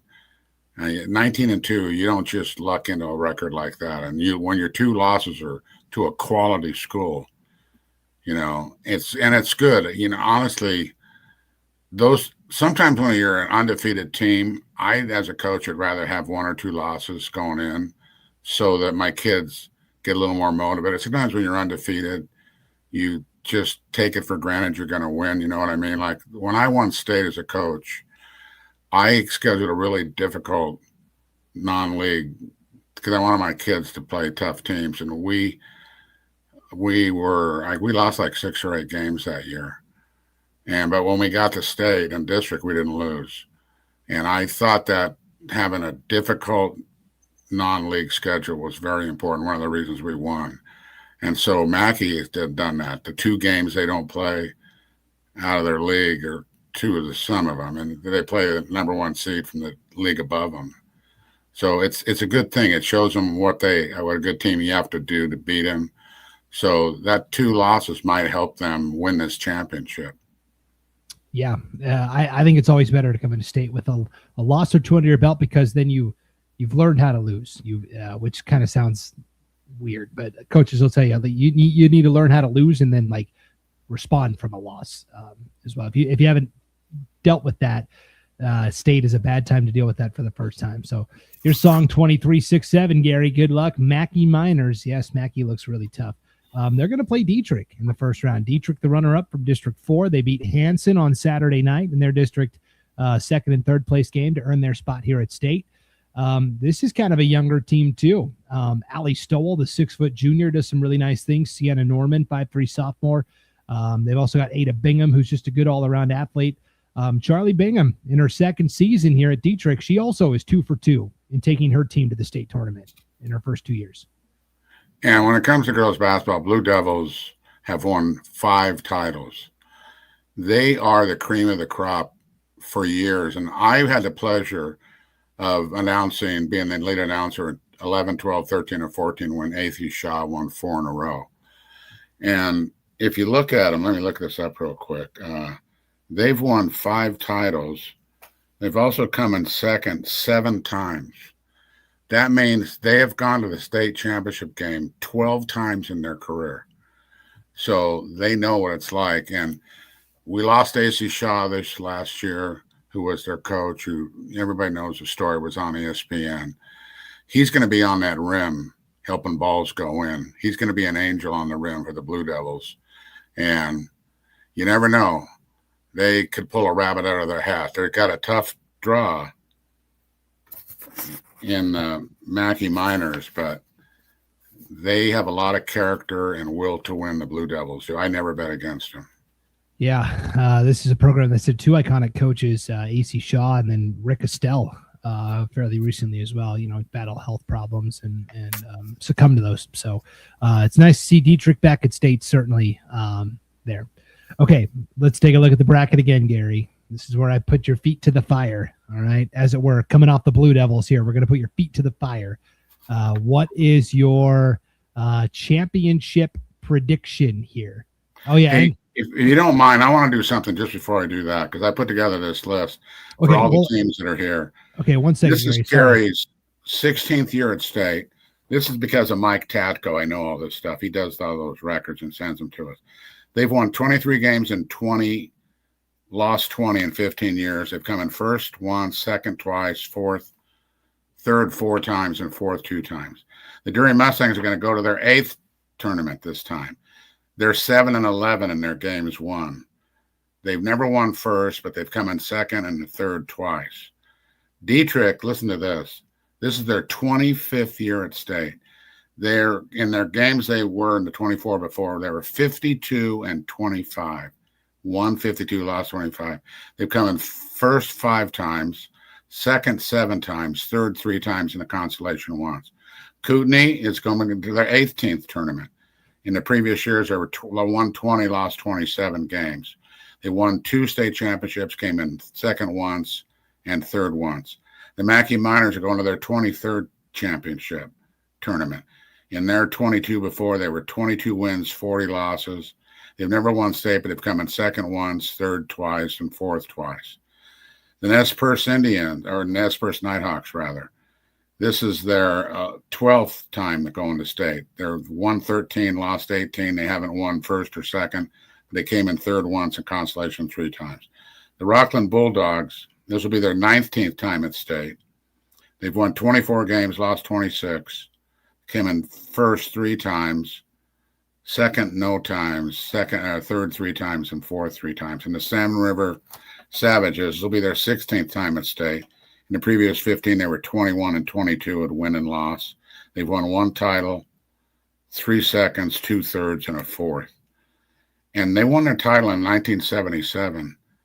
If I'm not mistaken, that might be the first year the girls started doing their tournament. Yeah, I was somewhere 76, 77, 78. It's right in there. If it wasn't the first, it's got to be the second or third. So I know what you want me to do now. You want me to pick. Well, Gary, don't give away all the good nuggets on the preview show. You got to save some of that data for state. All right, you got to entice the people to come back. If you give out all the good info now, nobody's going to want to listen. Well, I got to get some fans to hate me by not picking them. That's not the point. I mean, look, Salmon River and Deary are going to meet in the after the first round. I'm picking the 2 teams with the best record. Now, of course, I'm going to do that with Carey and Mackey. But when push comes to shove, there's a 23-0 team and what was Mackey? 19-2. Yeah, they're going to go to the championship. So who am I going to pick? I'm going to pick the Salmon River Savages, and it's probably because I wrote a hiking guide called Hiking Idaho's 7 Devils. It's been out for 22 years now. It's really the coolest thing I ever did in my life. I'm very proud of it. I've sold over 2,600 copies. I lived in Riggins every summer. I spent so much time in Riggins, and the 7 Devils are right out of Riggins. So there's a place in my heart for Salmon River. So if I'm going to pick, most of this picks with my brain to get the Savages and the Miners in the finals. But then I could flip a coin because Mackey's good enough to beat Salmon River. Salmon River's good enough to beat Mackey, who plays well in the championship game. My heart says Salmon River because I'm a 7 Devils guy, and they look over at Salmon River. So okay, that's my pick, buddy. So all those Mackey Miners can hate me, but maybe there's some miners that have my book and realize it is a good book. Yeah, boy, Gary, I didn't know you were going to come on here and plug your book. I mean, what are you going on Good Morning America tomorrow? Well, I had 3,300 to start with, and I'm down to about 700. And I'd actually like to sell them so I can stop. I can phase that thing out of my life, because I go around the summer and try to sell books. I drive my trucks up there, and I actually go up to the hiking. I go to the 7 Devils every summer for a couple of weekends, and I just sit in the parking lot and sell books. Okay, well, so hopefully this will help your sales. It's a very important part of my life, and I love the 7 Devils, and I love Riggins. Riggins is just one of the coolest places in Idaho. Okay, well, a couple of residual Savage comments here. Jessica Wilson, earned, not given. Let's go Savages. And Sarah Bovey says, exactly. Jessica. And also, I'm betting on Riley. I'm betting on Riley to Walters to lead them to the title, because the woman is a fantastic player. So, well, Gary, your shameless self-promotion worked. Simon says he'll buy the book. Idaho is an amazing state. All right. You just go to REI in Boise. Okay, maybe he'll be down there for state this week. He lives in Kellogg, so that might be tough for him. But okay, Gary, my prediction, Salmon River and Carey. That's my championship matchup. Did you know these two actually played in the regular season, Gary? Yeah, Salmon River won. Yeah, 55-43. Pretty close game. I'll take Carey in the rematch over the Savages. And a little fun fact, when Carey and Salmon River played this year, they had to do so in Nissa, Oregon at the Nissa Christmas tournament. Right, I knew that. Maybe we can petition to move the championship to Nissa if it's those two. By the way, you know what I'm going to do right now? This is what they're playing for. And if my ring looks new and shiny, it's because it is. I had, since I retired, my ring is yes, there it is. Let's see, my ring got too big. It was falling on my finger. So Jostens will resize your ring, do the antiquing, the black painting, and they gave me a new stone because my stone was chipped. So I basically have a brand new ring again, and I'll be wearing it at state. Anytime I go to any state tournament, I wear this ring, and I'm proud of it. And Paul has the medal. I'm sure he's proud of his. Finally got that baby out. Yeah. Pin it to your hat. Pin it to your hat when you're doing play-by-play. I'm probably not going to do that, but that's a great idea. There's been a bingo card going on behind the scenes here, and my final block on the bingo card was Gary in the ring. So you saved my night. I tell you, it's brand new, man. I'm so proud of it. It looks so good now, and for free. Can't beat free. You can't beat free. And again, if not enough people buy Gary's book, he's going to have to go hawk that ring. So please buy the book. And thank you guys for letting me still announce. This is the coolest thing I've ever done in my life. I'm so glad my life took this direction. I don't know how it all happened, but I don't take it for granted. I love my job at Idaho Sports. I love my job at TVCC. And I'll do this, hopefully, even after I'm dead, I'm going to want to do it. We'll see. It'll be a little difficult, though. How do you come back if you're dead? I'll be in heaven doing the play-by-play, but you won't be able to hear me. Will you? I'm not sure. Right. On that note, big thanks to everybody for tuning in live tonight on the IdahoSports.com YouTube channel, Facebook page, X account, and Instagram account. One final plea, if you could, if you don't do it for me, okay, I'm a jerk. Okay, do it for Gary. All right. hit the like button and share this when it's all said and done. All right. And that'll help everybody else who wasn't here live tonight find this a little easier on a replay. A lot of people like to listen to this as they're driving over to Boise for state, in a couple days. So, Gary, as always, thanks for hopping on. We really appreciate it. Thanks for having me. All right. On that note, for Lucas Gebhardt and Ryan Luke and Scott Burton and Sven Alskog and Lance Taylor and Paul Kingsbury and Leif Morrison and Hayden Eulencott and Gary Jones, the cast of thousands. I'm Brandon Maney. Don't forget, IdahoSports.com is going to be your best source for state tournament coverage. We know the players. We know the coaches. We know the communities. If you want the inside stories about these schools, communities, players, coaches, tune into IdahoSports.com. It's all free. This weekend, you can listen to every single second of all 6 girls basketball state tournaments. Until then, thanks for tuning in, everybody. We'll see you at State and Boise in a couple of days. Good night and God bless, and thanks for watching on IdahoSports.com.